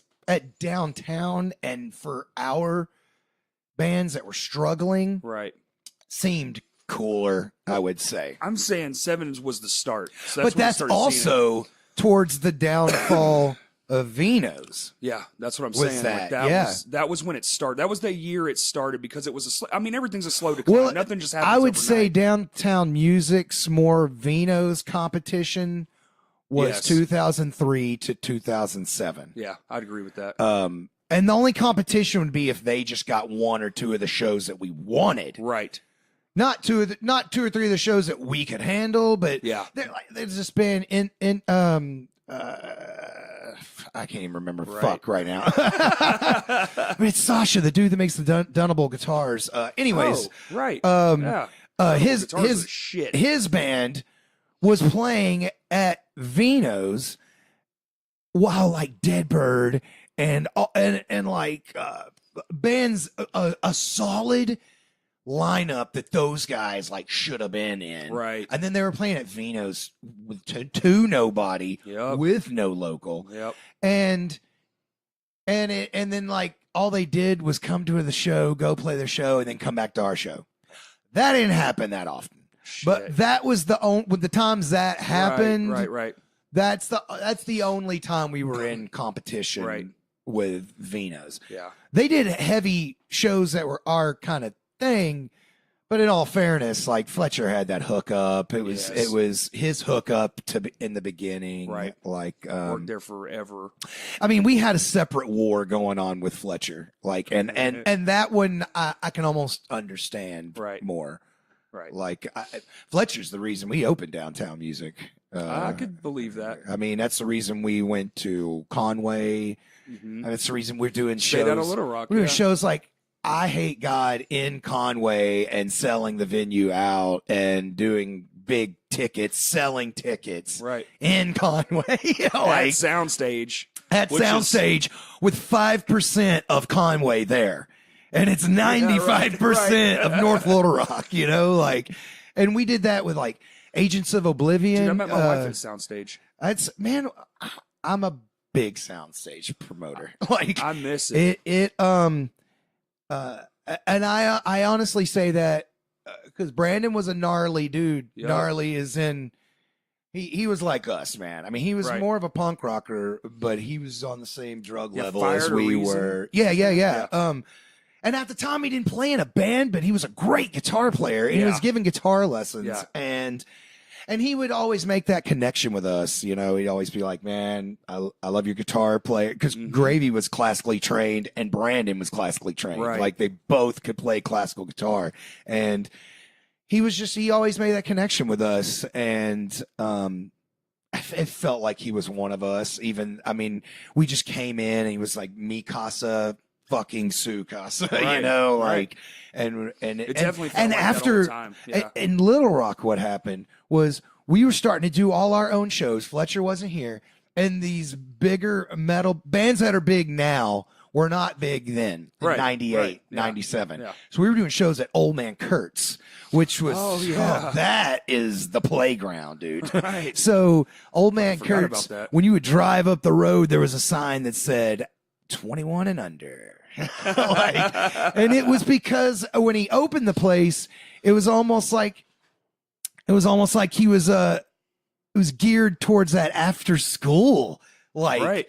crowd, Right. which they did that in the 80s and 70s. Sure. There, when I was a kid, there were Big crowd, places man. like, "Hey, let's go to Smiley's after school. They Yep. have the video games, and then this band is playing." So it'd just be like Drinks the are only a Peach Pit quarter. or, Right, or right, whatever. yeah, I mean, it totally. was literally like that. Yeah. Like, I mean, like Saved by the Bell That's so and crazy. and going there So after crazy. school and I remember shit like that. It's So, so wild. that's man. Old Man Kurtz was that in the 90s, and I it wish there didn't was more catch of on. Wish wish there was more of that still. That was creepy in the night, but Okay. I know what he was going for because he Right. had shuffleboard and he had those kind of games set up. And what it was is his parents, his mom, or I can't remember, they had an old grocery store that Oh. that was half the size of this, and well, no, it was a little bit bigger than this room, a Yeah, grocery like a little store. bodega kind of. Yeah. Yeah. And you walked in and there was stuff, you know, Yeah. and so he turned this room into a game room with like bumper pool and Right, like right, that kind right. of stuff. And then you went outside and he had made this stage. And so he was only doing shows in the summer and he wasn't doing any shows really. When we caught on, the place like blew up because we were doing all our shows there Right. from the year like September of 97 to for the next 2 years probably. In between then we had nothing. Yeah. And then Then the downtown thing. yeah. Yeah. Yes. Yeah. And no soundstage. Soundstage. So, sorry. No, it's Trying right. to keep And so like we do a Vino show here and there. Jeff Matika was booking at the time. Right. During those times, Okay. before Fletcher coming back. Before he came back. So Yeah. Kiffin, that used to play in Wake forever, and he played a million other bands. At the time, he had a radio show on KBF called Musical Fruit every Wednesday night, and I it remember did that. all Yeah. metal or crust or whatever. Yeah. Because he listened to a lot of heavy stuff. So he would get the weird shows. It was Roger was a dude right before Kiffin, and he was the punk rock stuff, and then Kiffin was Okay. after him. Okay. So all those crust punk shows that Wake would get would be through Roger. Oh, okay. Roger would ask Kiffin. Kiffin would say, "Wake's a new band," and that's how all that happened. Badass. So people they were kind of like a beacon for bands that needed shows Okay. at that time. Awesome. And so we would get bands that are big to us now. Were hitting us up with nowhere to play, and that's when we did our first show in September at Old Man Kurt's. The next one was Halloween, and then after that we were like started bringing our shows there, and this is outside. So in the Right. winter, he had made a place, and we were playing inside this place, The and he little- would just push the games up against the wall, Oh, and then shit. as soon as it came halfway easy to go outside, he had a monster heater, and he built this ceiling over the Yeah. top, but it was only out of that plastic shit, you know? Oh, yeah. It was Corrugated a plastic. tarp. It was a good it was a tarp. and the way that the stage was built, because he would wear a flight suit like Yeah. he was the pilot. His name was Billy, and he'd run around. And he had at the time he had long hair like David Lee Roth, and he was our friend Lizard's stepdad. So anyway, that's how we know the place. Lizard was like my stepdad Billy, you know, Yeah, my yeah. mom's husband, like so. And so that was like his cool vibe. Is Right. he'd look like a pilot, but he'd wear this. I think his dad was maybe or something. So he had a plane painted. The stage had a backdrop just like this, dude. It was to a point, and then it came down. Right. And he had a plane. I can show you right now. There's a Six Shine show posted up on here, and the plane painted up, and then the tarp down. And at this Six Shine show, I duct tape a video camera to that beam in the middle. Yeah. And you get the top of the crowd, like everyone That's throwing cool. down. It's fucking awesome. And then as soon as the weather got good, you just pulled that Pulled the tarp tarp up off, and yeah. pushed the heater up, and then brought like in a monster fan. And man, we did really fun, good shows there. It was awesome. It was a good time. And then same thing with him. He moved to a bigger place, like down the road. This is all you take the Levy exit and you're going to Maumelle, that Yep. back way, way, like yep. Old Main. Not Old Main. Yeah, What's Old the Main. high school? Old Main is North Little Rock the other Oh. way. What's that high school? I don't know that one. It shut down though. I forgot, but Yeah. it was. Anyways, that way though, I know from where you're Levy to talking about. Maumelle, Yeah. Morgan, like out there, it's a long stretch, Yep. like 7 miles or whatever, and it was off in there. And he just moved down the road a little in this big fucking warehouse with no love whatsoever. It's a big hunky square, nasty ass stage. I'd say nasty. It's made out of wood. There's lots of wood laying everywhere. It was just so fucking big. Right. The coolest thing about it is there were these bleachers no one could sit on. They were pushed up against the wall, and they went up, and the ceilings are so high. So I remember our last show there, like crawling up to the highest part of the bleachers with the microphone, while Wake is like, I'm up here, and Wake is like right on the stage, and then playing to the crowd right here. Yeah. And but it closed after that and lost all its love. Yeah. That's the place where we cooked the bloating dead animal on stage for Halloween and ran everybody out. Like it's nice because it's a story that's been talked about a lot. Yeah, I've heard that story. That's but it happened there, and it was part of our our fucking protest. We hated it. We hated the place. Right. And it was Halloween, so we were like, hey, why not? Everyone loved Marilyn Manson. We were like, yeah, we're going to bring in a dead animal and we're going to cook it. And barbecue it with all his hair and everything. And I don't mean dead animal like we just bought it at the store, like in the meat department.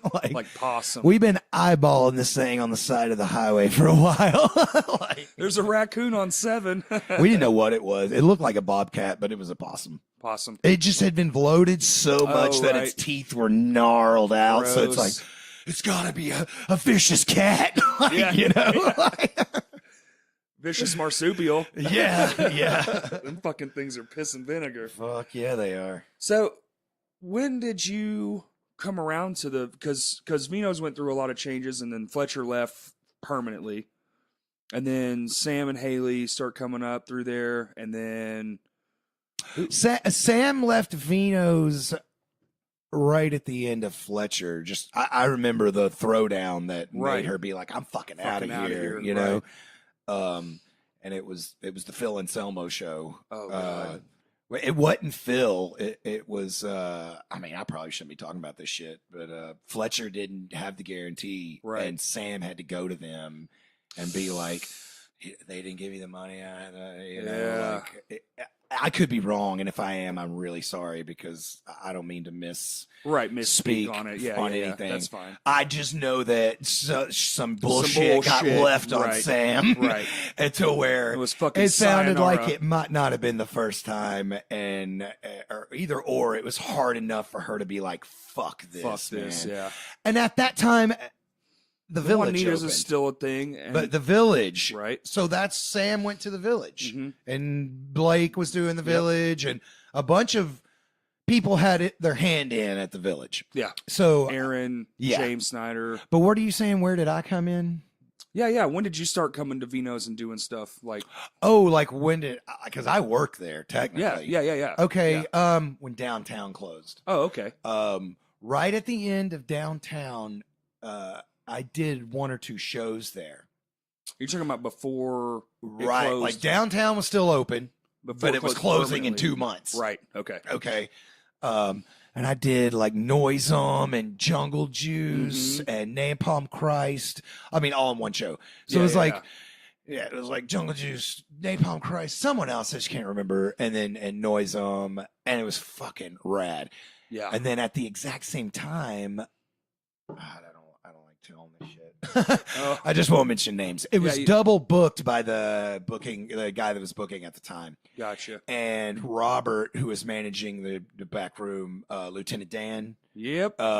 Was at the door, and they double booked it. And I had like 4 or 5 fucking bands, you know? Holy and I was like, our flyer says we're starting at fucking 7, you know? Yeah. Like, we've been here at 4 to sound check. Like, at this point, I was booking everywhere in town. Right. I had not touched Vino's for a very long time, you know? Yeah. Sounds like for obvious fucking reasons in my department. Well, in a lot of people's department, they had some real fucking issues for a long time. And that's why they, like up until a little while ago, and still do. Yeah. So, anyways, as much as I love the place, and I'm still just like, I hate the place. Do you? if you knew my story, Yours Vino's is different, right? Yeah, it was. So I don't hate it. I mean, dude, they're in my employer. I love what we're doing now. Yeah. But I was the kid that was banned from Vino's Right. all the fucking All the time, fucking time, yeah. while they praised fucking bullshit, you know? And I would be like, I get man, that. our art is the shit. Right. We are really doing the progressive shit. We're doing the shit that is next year. Right. And you're doing safe bullshit, you know? Whatever's bringing the people in the doors. Or just whatever is fucking hip, you know? Right. Like, I mean, which I'm not like that these days. Right. You know, Old mindsets, yeah. so that's how we took it. That's how I fucking took right, it. right. I get And that. and it would be weird that we would pack other places, but it would just be always Could weird never- at Vino's, or we would pack fucking Vino's completely out, and they would just treat everyone like shit. Well, they did that a lot. Yeah, and I will tell you what, it's been a different crew every time, so you Yeah. can't blame one Right, person. right. It's been a bunch of different people treating someone like shit. Yep. But they ain't treat everyone like shit. There were some motherfuckers that they were licking their assholes, and it's just like, you licking their assholes? You know what? When the story is fucking told, we're going to be on top over here, Right. where those assholes are still back in 98 Right. with your tongue in it. Like, Right. I'm sorry. No, you're fine. Like, so, I mean, Well, we were at, when'd you go there? And then so Downtown Music was closed, closing. Yeah. and I had booked that show, and it Double it booking, turned that's into right. a clusterfuck, and I got pissed about it. Like, Mm-hmm. I was showing my ass that night. I was like, because it was an acoustic guy, Oh, and I've got fuck already the doors aren't open, and I've got 100 motherfuckers there with long hair, or just like hardcore kids or whatever, you Right, know. Right. And The he's rough like, crowd. he's like, well, we're gonna wait and let him go on before. And I was just like, you're joking me. What do you suggest I do? Who's here for that guy? Well, no one's here for him, but his friend's here from out of town. Bye. Yeah, take that shit out on the deck. Like, Yeah, man, for get real, out really, of here, bye, man. Yeah. Well, I was like, no, what you need to do is chalk it up as your fault, and yeah. then let me get on with my show, Right. because I'm bringing you business, Yeah. and you're killing that business right now. Like, dude, I'm doing that. And I ran up to, Lieutenant Dan, and I'm like, motherfucker. And he's like, I can't help you. We really don't even sound check till this time. And I was like, he fucking Oh, told me God. this. Yep. We're doing it like this. I'm not saying he said, she said. I'm saying he said this. Yeah. you know? No, and, and Dan's looking at him, and the guy's like, and Yep. dude, and I was just like, I looked at them both. I was like, I get it. Yeah. I get why nothing happens back here, man. Uh-huh. Like, it sucks. Sucks. Like, yeah, it was bad. dude, a couple weeks later, they offered me a job to be the booking agent there. Yeah. Like, That's funny. and it sucked. The first year was fucking miserable. I can believe It that. would, dude. I had 'Cause the time Yalcha frame, there. yeah. They played 10 minutes, and Lieutenant Dan pulled them off the fucking stage that shit- because they had fucking hit curfew at like Yeah. 10 o'clock. Yeah. And I was just like, His attitude towards the end, dude, was Dude. he was so checked out. dude, so It was bad. dude, so I worked there a year. They fought against me the whole time. Yeah. They fired me. Yep. Finally. And after a year, and I was just like, yeah, I get it, and this is, you have made it to where I've brought shows here, and you have killed those contacts Right. of mine. Like, Right. and so Jeff Matika takes over for a year, Mhm. and then I just don't book there. You keep doing Whitewater. I And, do Whitewater, fucking pack them in. Yeah, dude. Jeff Whitewater. takes, like, does like some dumb shit, and I love Jeff. We're really good friends, but he doesn't book my shit. Yeah. So, for instance, I've got Jucifer coming in on a door deal because I've been friends with those dudes since before they've ever been a band. Jeff is offering them like a $800 guarantee, and no one fucking comes to the show because he doesn't put the right openers on it because it's not his fucking scene. And then he fucking makes people feel bad because no one came, but they all came to the one that CT booked a year earlier. And it's like, you don't get it, man. Like, stay in your wheelhouse. Yeah. That's it. Yeah. And me and him are in other houses together because we are fucking cock rock kings. Me and him will talk about docking till the end of time, man. And we'll be stroking each other off while we're doing it. Like but dude, the underground heavy shit is a weird, you don't just dabble in that shit, man. Like, unless for some reason you think you're going to make money, and then you better be in it to win it. You got to really have your finger on the pulse. That's it. And he was I remember he was mad about this particular shit and would go on Facebook, and motherfuckers were just like, what you don't know is we've seen Jucifer 100 fucking times. Yeah. And at least, like, CT was at least putting something on it underneath it that we wanted to see. So we stuck around for Jucifer because they're a really cool band. Yeah. And we probably wouldn't have went other than that. And then the next time when I was working again, Jucifer comes at me with this fucking like, we got to have a guarantee. I'm like, look, man, I looked at the emails he sent you.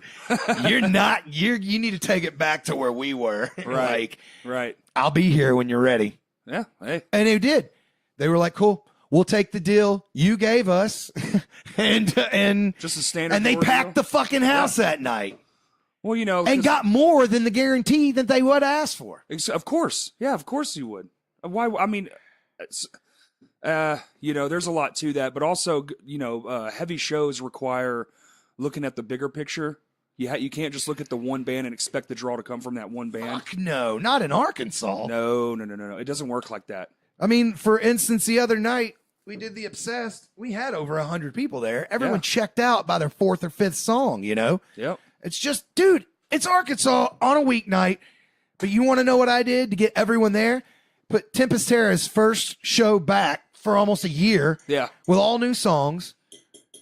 Nightspake was also on that, which is a band that does not play regular at all. Right. Both those bands are all from the Morgan, Maumelle, Conway area. So it's like all their friends are at least friends with all that kind of a crowd, man. Yeah. Dude, I'm trying to do whatever I can to give the Obsessed some fucking money on a weeknight. It's hard to do. It happened. Now, the crowd didn't stick around, but they got paid. They got paid. And they got fed, and they got treated awesome. Right. And the next time they are able to come on a Friday night, it will be different, you know? For sure. I mean, so you got to know your shit. You got to know what you're dealing with. Yeah. You know, and take what you can get and make it the best. And that's one of those situations, you know? I think really the downturn for a lot of it was just the care left the building.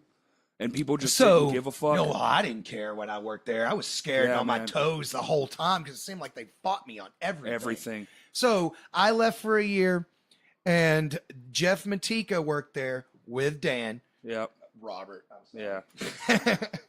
Lieutenant Dan, for the people that don't know, the old manager that worked at Vino's for like ever. And he looks just like Gary Sinise, like they're twins or something. He's his fucking twin. You'll think you're seeing a movie star when you see him. Yeah, it's crazy. Yeah. He's a super nice guy. Okay, all this shit aside, which is the story I'm about to get to.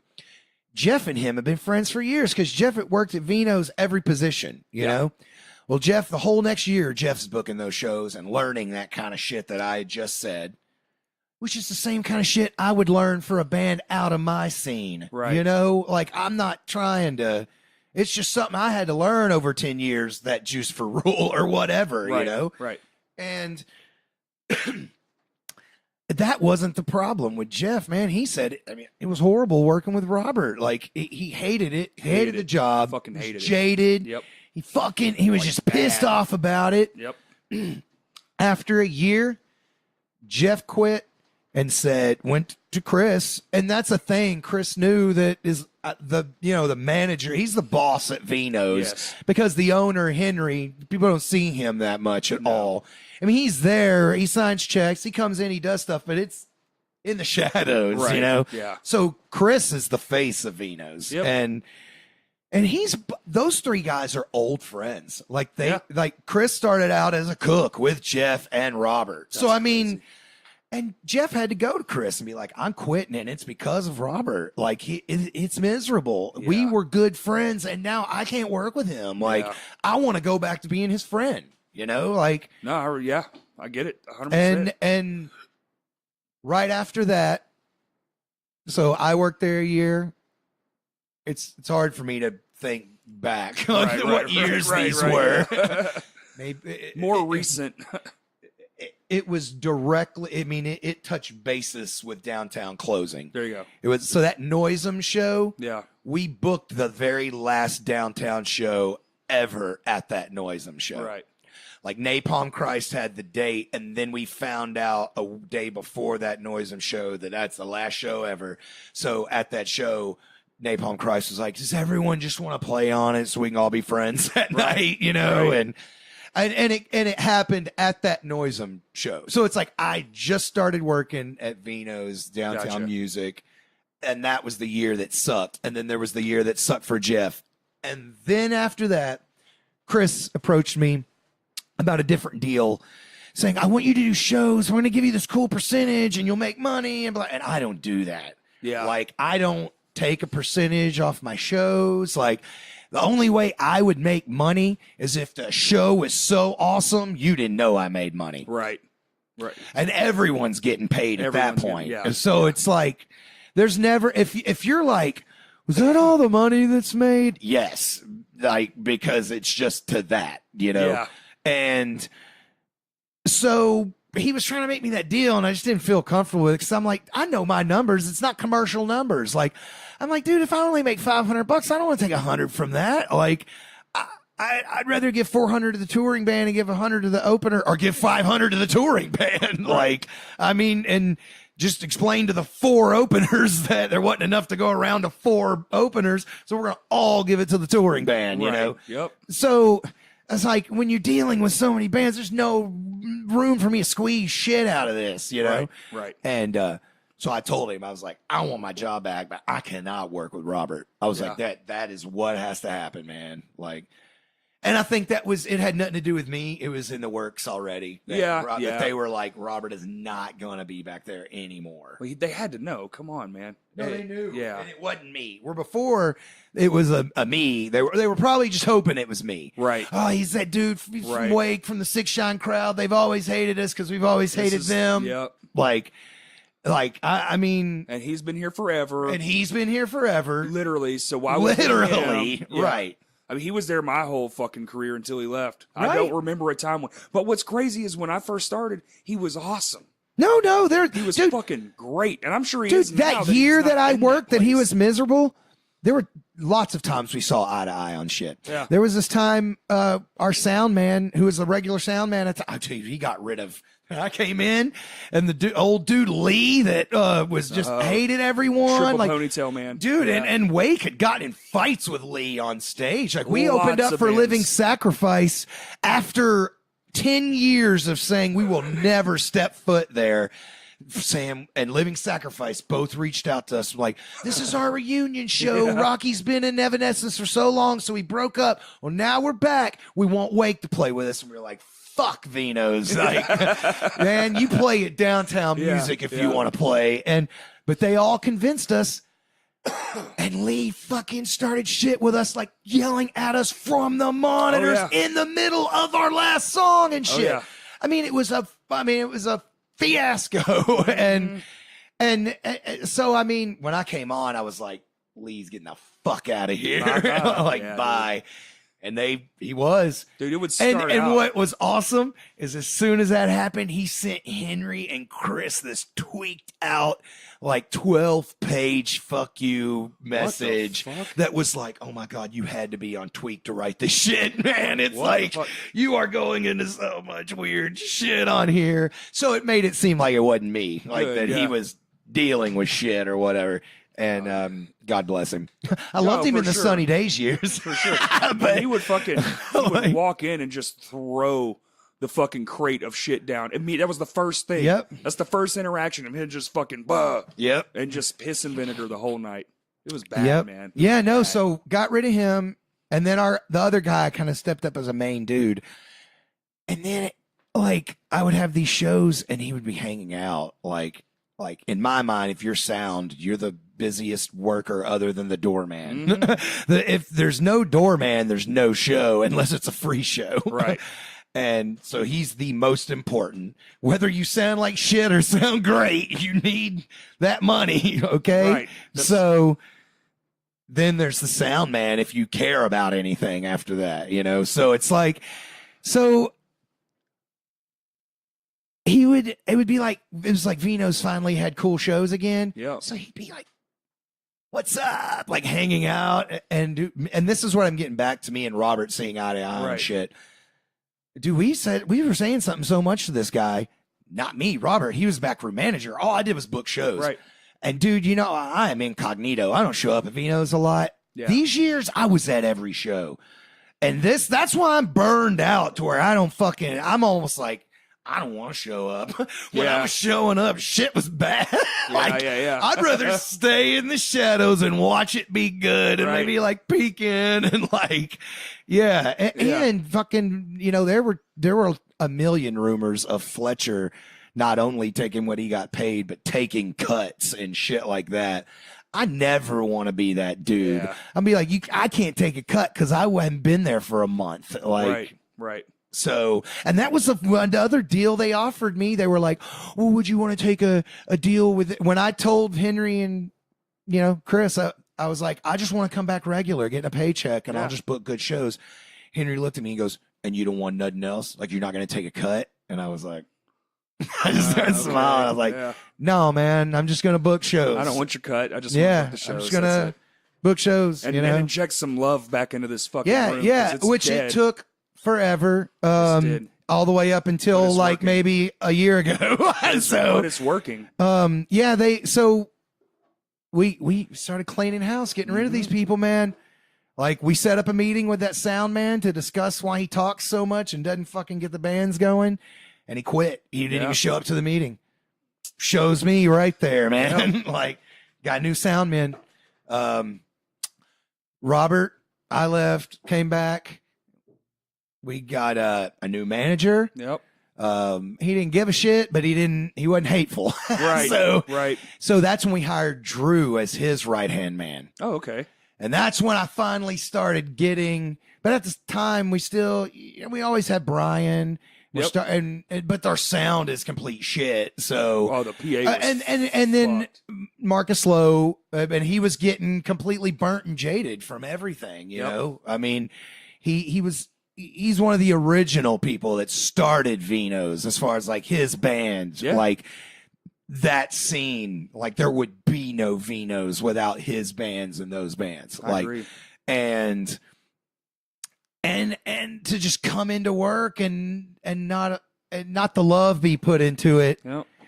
Like for instance, what you guys have recently been doing, you know, and he had to get the fuck out of there, you know, because he was just like, you know, this is not the positive scene that it needs to be, you know.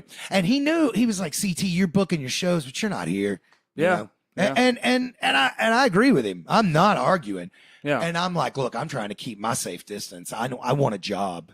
You Right, know, right. like I don't want to push. It seemed like anytime I'd ask Vino's for shit, they were like, dude, our fucking refrigerator just broke and you're trying to get me to do this. Yeah. Like y'all don't even make us money, but we need to fix this shit. And I can't argue with that either. That's true. I mean, it's I'm not arguing with any of these people, Right. you know? So we finally got to a stable staff. Once Drew became the boss, that was everything. When he became the backroom manager, he took it upon himself to get those monitors up there because they were all shot. He would bring his monitors from his practice room. Yep. He was just bringing them up for shows he liked until he just kept them there. Yeah. Till they worked out the deal to where they were renting monitors from Tedford all the way to the monitors that we're buying like this week. Oh, really? We're getting the old Juanita's monitors. So Our what's happening? monitors are going to be louder than our PA. Thank God. So, Dude, that's the best No, it's monitoring no, system and you know of what? all fucking Henry- time. I love that monitoring Henry system. thought he did the stage. Henry thought he doesn't know what's going on back there. You know, That's so crazy. and for the last year to let people in on shit they shouldn't know about, you get an 80-20 cut for a standard Vino's Yeah, deal. yeah. Okay. We've been doing 70-30 to take 10% to pay for our rented monitors so everyone can have a good sound. I thought most places were 70-30. It depends. Like, for instance, Chris King will give me an 80-20 cut. You know, Gotcha. if Sam Take wants 10. to do a deal, Yeah. he'll probably do that. But his standard with everyone is a 70-30. But as me, as a promoter who's Right, been right. bringing money. Because and- you constantly give him shit. Yeah, Totally. Totally. You get a bulk. Whitewater discount. Tavern, 100%. Really? Damn. So, I mean, they make so much at the bar, it's just that's stupid. true too. It's like I've only ever been there like 4 fucking times, and I had multiple drinks. it's fun to drink there. It is. It's it's It's a good dark, atmosphere. it's secluded, it's Mhm. fun. You know, we're at the age where it's like this is our saloon. You know, like because we're not out drinking whiskey at other places. You know, I mean, it's usually a beer or whatever. Right, And Just have a beer or two and go home. right. Yep. I mean, so, that's what we've been doing to cover our monitor situation.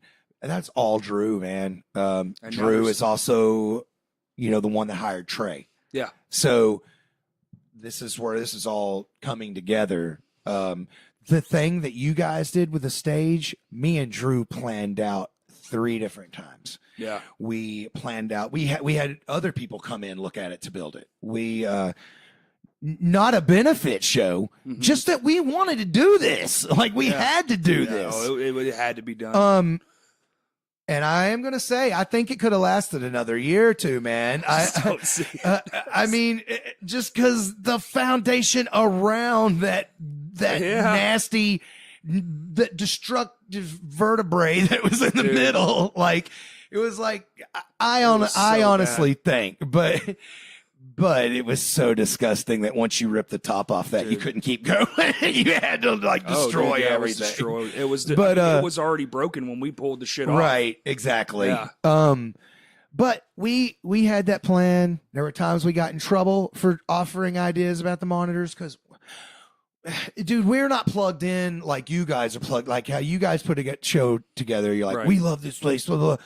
Man, our place is Whitewater. You Yeah, know, yeah, yeah. so. We can't, and it's not saying we won't play a show at Vino's. It's saying it's harder to get all our friends to that place. Is all it is. Yeah. That's all it is. But it's your Like, market. You got to know your market, and if they go here, you got to go there. if we're gonna get 100 people at Vino's, we're getting 200 at Whitewater. Right. That's how it is. I mean, we're not as young, so we're not hit like. The older you get, the more your friends that are just hanging out drift, Yep. and you just get a core audience. That's right. The cool thing about Whitewater is those friends are drifting back because Whitewater's a cool place. It is a cool place. and it's casual and it's fun, and so a lot of people don't mind to pay a cover because they're like, I'm just gonna go out back and hang out with my Well, friends. it's never a Like, bloated cover, though, is it? only if it's a certain show. Like the Yeah. Weed Eater show was $20, 25 day of Yeah. show, still had 140 people Damn. packed into that place, man. God, that is crazy. I mean, That is fucking crazy. so 100. Oh my god. I mean, That's so many people in that one little spot. yeah, it is. I mean, so It kind of it's kind of cool though, because it kind of has like that, almost like that house show vibe, but it's a venue. yeah. Because you got the fucking staircase right there. It reminds you- me of one of those places in the 60s. They would have the chicken wire around the Right. stage. Yeah. And just drunks would be throwing beers. Like Jerry Lee Lewis is up there trying to cut his teeth on the scene, you know? And they're just like, fuck you, play another cover. You know? I've always been a fan of like all of it. I don't go to Whitewater too often, but I like all the venues. I've never had a I like all venues because of just I guess what I am. Right. Like I like them for a certain reason. Right. Man, I got to tell you, oh, my visit to Hot Springs on Friday. It's like Yeah. I'm still just jizzing in my pants like every 30 minutes. My plan is Talking to about take the new spot or whatever. No, dude, I'm talking with the dudes up there about like probably eventually just Xing my Mutants Fest and doing it in Hot Springs. Really? And if did you happen to see any of the pictures I posted the other day? Yeah, I think so. So it's just all the little recording theaters studio in thing or Hart. the theater thing. It was just a bunch of theater Gotcha. pictures. Yeah. I saw They those. look huge, but it's the same number of people that I'm bringing to the show. The difference is it's Hot Springs, not Little Rock. Right. The other difference is my Mutants Fest is not like an average show. 40% of the people are flying in or driving in from like Virginia, Shit. Portland, LA. Like, so that's a one time that I can get away with doing Putting that. it somewhere else. Yeah. Because people are going there specifically. And that, dude, It's not just another Friday night. I am 44. Right. So, man, I get burnt. I'm getting like, like creatively burnt. Right. I need to push limits, Mm-hmm. and my idea of limits are not quantity. It's more quality. Yeah. Elitist Well, the older you get, that's what you shit. want, yeah. Like I would rather, a dude like you that is really certainly into a certain style of music, a Right. bunch of those guys coming together and appreciating that, Right. stuff that other people will be catching on to in 3 years. Right. I mean, I'm an amazing example. Did you go to that Ghost show on Halloween night? No. Okay, well, Ghost played at the Metroplex. Yeah. 2,000 people or Yep. something. Marissa Nadler opened up. Yeah. I booked Marissa Nadler 2 years before that at Whitewater Tavern. Wow. And then, She's opening for Ghosts or whatever. yes. Wow. And that is like my scene, is the people that aren't, the underground people that, or whatever. So, man, Hot Springs, it's just so dope. There, I love Hot Springs, dude. like how I was saying, when people find out something here, they keep it to themselves. It's Yeah. not. It is opposite there. It's Well, because they're closed off, man. They're It's- not. It's such a little hole that then they got this whole little big city in these mountains and trees Yeah. and shit, and they're just closed off. I mean, fuck, it's 40 minutes to there from here. yeah. So it's I've like- been making those connections. Yeah, so it's like it is hard for that group to get up here all the time. It's like, dude, that's 2 hours all hours the right there. time. But Now, but they go down there, they have their own. It's like its own little world down there. I love right. that town. Oh, man. I do, man. When you go there, you don't feel like it's almost like you went on vacation. Every time I go down, Oh, every because ti- I'm dude. playing Maxine's in 2 weeks. as far as those, like when I went the other day, I talked to people that run shit Yeah. like 5 different times that day. Yeah, That I watched networking happen like this to shit that is to stuff that's going to be like majorly cool shit, and they were just like, oh, cool, okay, we'll touch my, and it was done. Yeah. We're here. It is jumping through fucking hoops. hoops, man. It's like Yep. no one appreciates real art, and they're only backing their own shit. So let's say I feel like that's changing with the younger crowd. I you don't- see a lot I'm of not these saying guys- I'm not, the younger crowd aren't business owners though. Well, true, fair. So Good- this good is happening assessment. to them too, if anything. Right. I mean, when you go to Hot Springs and say something to someone like, I want the Body to play in this church. Do you know the Body? Who the Body is? The Body Heard is of this them, band but I that's don't- from Arkansas. I don't know They them. moved. They're from Portland now, though. Okay. They're fucking huge. Okay, and they're a 2-piece, extremely noise. Oh, okay. Avant. I know who you're talking about. Yeah. People categorize them as metal because they use very loud distortion and Right. heavy, but it is art. Okay, Yeah. that's laughable here. Ideas like that, and to say something like that there, it's like, that's a great idea. What could I do to help you out? Like it's Yeah. and it's its own thing. mind blowing, Yeah. man. Yeah. Especially in theaters like that. And there, one one guy, a really nice guy we met yesterday, Friday, at one of the theaters was like, oh yeah, we don't really have a lot of business that month. You're talking about do this, you know, as much as you could use our place would be awesome. Yeah. and in Little Rock, it's that, oh, you want to do music? Click. You know, Yeah, that ain't no shit. I mean, it's not music. Heavy. Oh, you want to do, yeah. Oh, you And not only is it not, I mean, we're heavy, but then it's a step to unpleasantly heavy. right? You know, like you have to be a fan of this stuff. Yes. Well, outside of Arkansas, this shit is drawing thousands of people. That's true. I mean, there are festivals, other places that people save their money, fly there. Fucking fly. They're putting money into their economy. right. Right. And in Hot Springs, in their mind, they're like, you want to bring 300, you know, a fest to those people are thousands of people. But even in the mind of Hot Springs, they're like 300 people that would never come here and see this kind of an art form that we're not pushing. Like, cha-ching, cha-ching, cha-ching, cha-ching, cha-ching. Every little bit helps, right? Dude, that's a lot of it to them. Yeah. Think about it. 300 people. True. I mean, that would not be in Hot Springs that weekend, on top of the regular tourists. Right. Or Just track there people. for the They're weekend. Just there for the weekend. Yeah. I mean, Little Rock don't give a fuck. I mean, which parts I like, parts I don't. You know, sometimes it's nice to not give a fuck, but dude, we came up really hard because of it, and Yeah. I would never change it. Yeah. I wouldn't know the stuff know now. it tends to create more drive, you know, because you're like, oh, fuck me, oh, fuck you. Bingo, bango.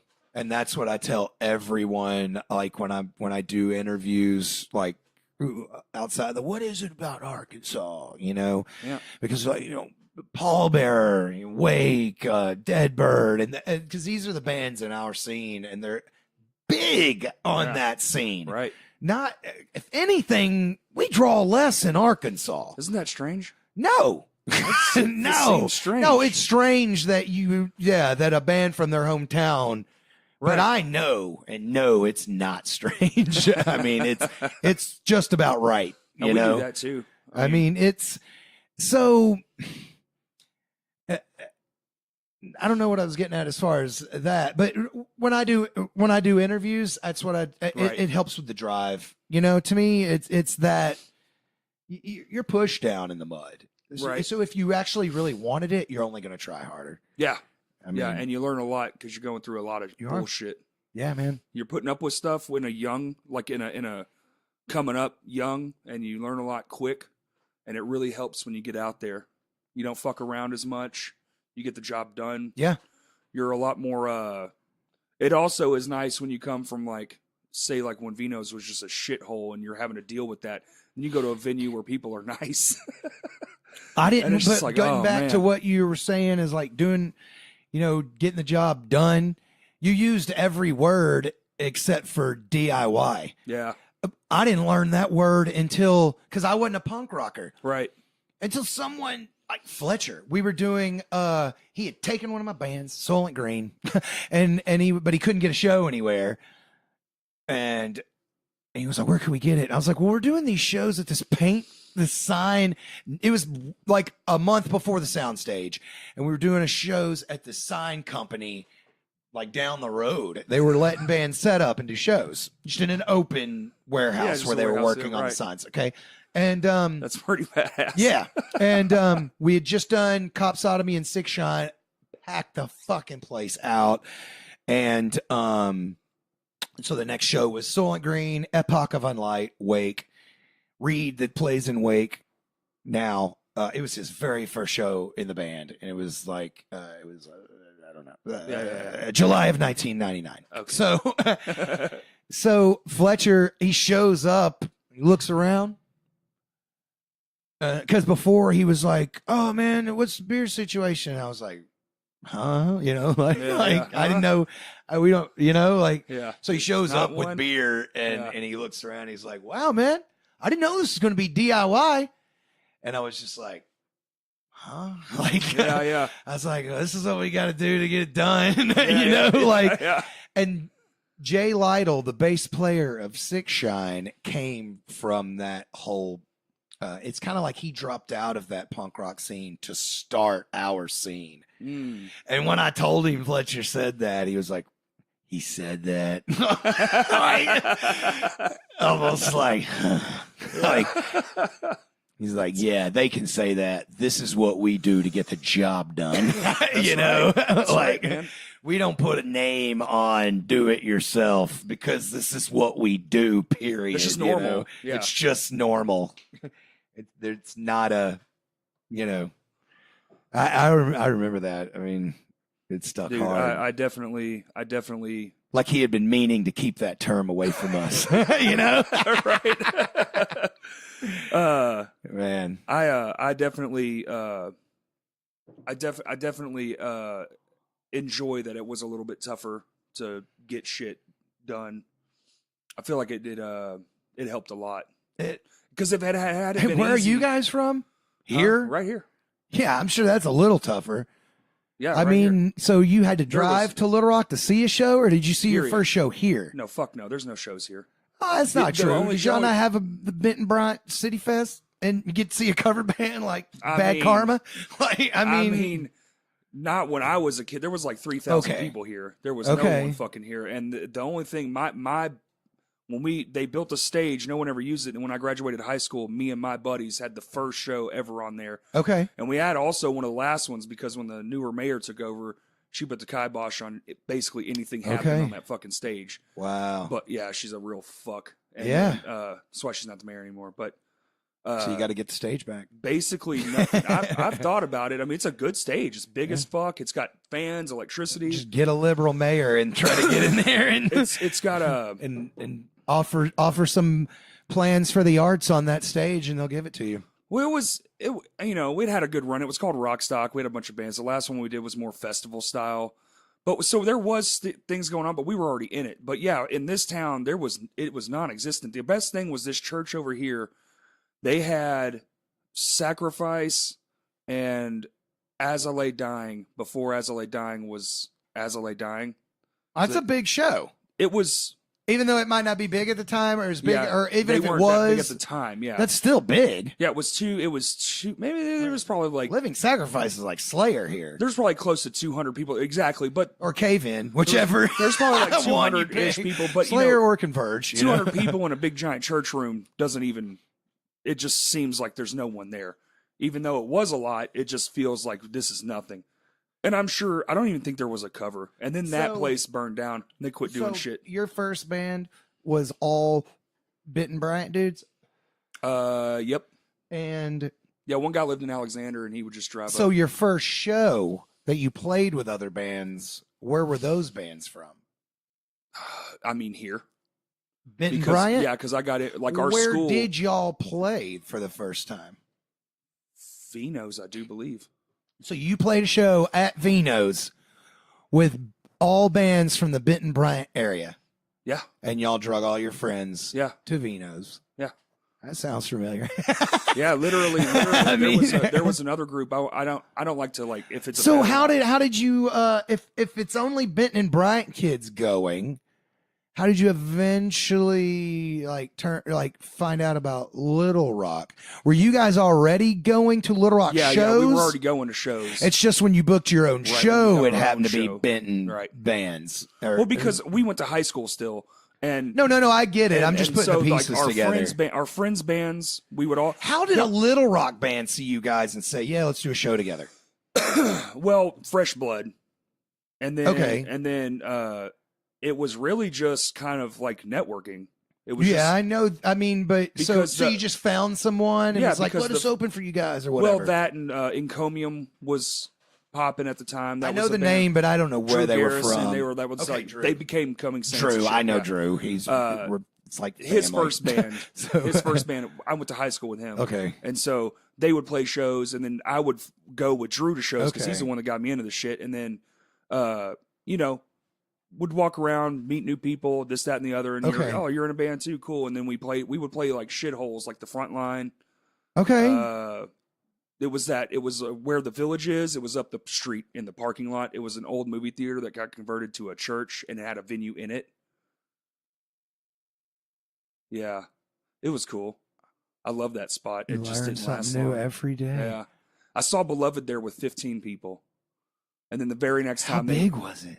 it was fucking the size of a movie theater. Yeah, what? But the movie theater, they're all different sizes. Well, what, was it it? was So was it a it was- one-room movie theater it was a it or a was multi-cinema of multi- 5 rooms? It was like a fiveplex, probably Okay, a four fiveplex, or probably. five, because Okay. they had one room just for bands. But I'm it was- also like I'm a but- freak no, now- on movie theater knowledge, Right, so but- I like to know what every so, cinema was so in good. town at all Then times. you'll know this. So used to the floors were the concrete was poured at a slant, and they would stack the chairs up on Yeah, a yeah, slant. yeah, Now yeah. they build wood subfloors on a flat body and just put chairs in ascending order. I Well- love that you know that. Well, this place still had That's the what I old- want to do at Vino's. Right, this place still had the It's like, I'm old. gonna let you do what you want with the stage, but we need to get together on some real Right. shit. The old floor was still a fucking slanted floor, Okay. and imagine a mosh pit happening on Without a fucking a angle. pitted Yes, area. without a pit, without a flat Right. spot, because the flat spot was where the screen would have been. Well, where that is now where the stage is. Gotcha. So the only Gotcha, flat gotcha, point gotcha. is Yeah, That's it was weird. hilarious. That's It- cool. I've moshed on an angle before, but Yeah, it's not fun. I mean, but it wasn't on an underground. It was a Black Sabbath one year, and it was on a hill. Yeah, So, and it was like, you know, you got 10,000 people, so it was like little circles of 100 people throughout a Right. field. right. And they had started like these illegal fires with plastic and stuff, and not enough people could get out to put the fires out. So it'd be like this nasty bonfire with mosh pits around it. Holy and, shit. And that's what I remember the most about it was, oh God, now we're going downhill. Okay, now we're moshing back uphill. like, Don't fall because you will. no, die. it was like at least when you were like moshing on the top side of the other side of the fire, it didn't feel like you were gonna fall until you were running back down the Right, other side, right. and you were clear of the fire at that Yeah. point. Like, Yep. so Damn, that's funny. yeah, Well, that dude, was amazing. We've been talking forever. You want to wrap this shit up? Yeah, that's fine, man. Okay. we could go on forever. Oh, so. I think we could talk for days. This is cool. you We'll wanna end plug part anything? one. Anything that's coming up? This will be out in Everything's weeks. coming up, man. So your you know? Monster Fest. When is that? June 7th, 8th, 9th. 7th, 8th, and 9th? Yep. And it's at a couple of different venues. It's at is that the right? Rev the first night and the second night. And then the third night's at Whitewater, but there's also pop-up Right. shows all throughout. Like Sunday, you might dig this. Sunday during the day, you know, outside at Vino's. Yep. The back deck and all that. Yeah. Where you know how there's a fence there and you can't get in onto that lot. Yes. Well, back in that corner where the dumpster is and the tree, Mm-hmm. we're going to be setting the band up to where the band is looking at the balcony and to all these people here. And we're going to do an Okay. outdoor show on Sunday during the day of the final day. Badass. Yeah. Like a pop-up show. Cause like Saturday we're doing a secret band. Like one of the headliners is doing a secret okay. set. Secret set. And at the merch swap that's going to be happening during the day of Saturday. Okay. So there's a bunch of pop-up stuff for that. That That's should be badass. fun. And there's where can people get tickets? Oh, I guess the event page. The event page. There's I don't know of it. Last Chance Records. Mhm. So it probably is lastchancerecords.com Last Chance Records, or yeah. something. Just Google it. Yeah. Yeah, I'd find the event page, Mutants of the Monster, and find the Right. ticket link. So Right. many bands to mention that. Yeah. If I mention a whole bunch and you're not into any of them, it'd just be like blah blah blah. Yeah. So- right. So just go look it up. Right, And- right. Yeah, I mean, like I said, there's so much stuff going on. So. Right. Yeah. I know it is. It is cool to see, and I'm glad that The stuff I'm most excited about is stuff I'm not even pushing. I'm glad. That Like I'm this really is excited happening, about man. Kurt's show at Oh, Will's apartment. Yeah, dude, his fucking Like, art thing. It's gonna be I'm awesome. I've already I was just talked to talking to- Will about doing an after party for Mutants. Like, Right. so I'm like, Mutants is over, and then Dylan from Full of Hell will be DJing at Will's apartment Oh, for that's the the next shit. 2 hours. I mean, there's lots of cool ideas that can happen. Right.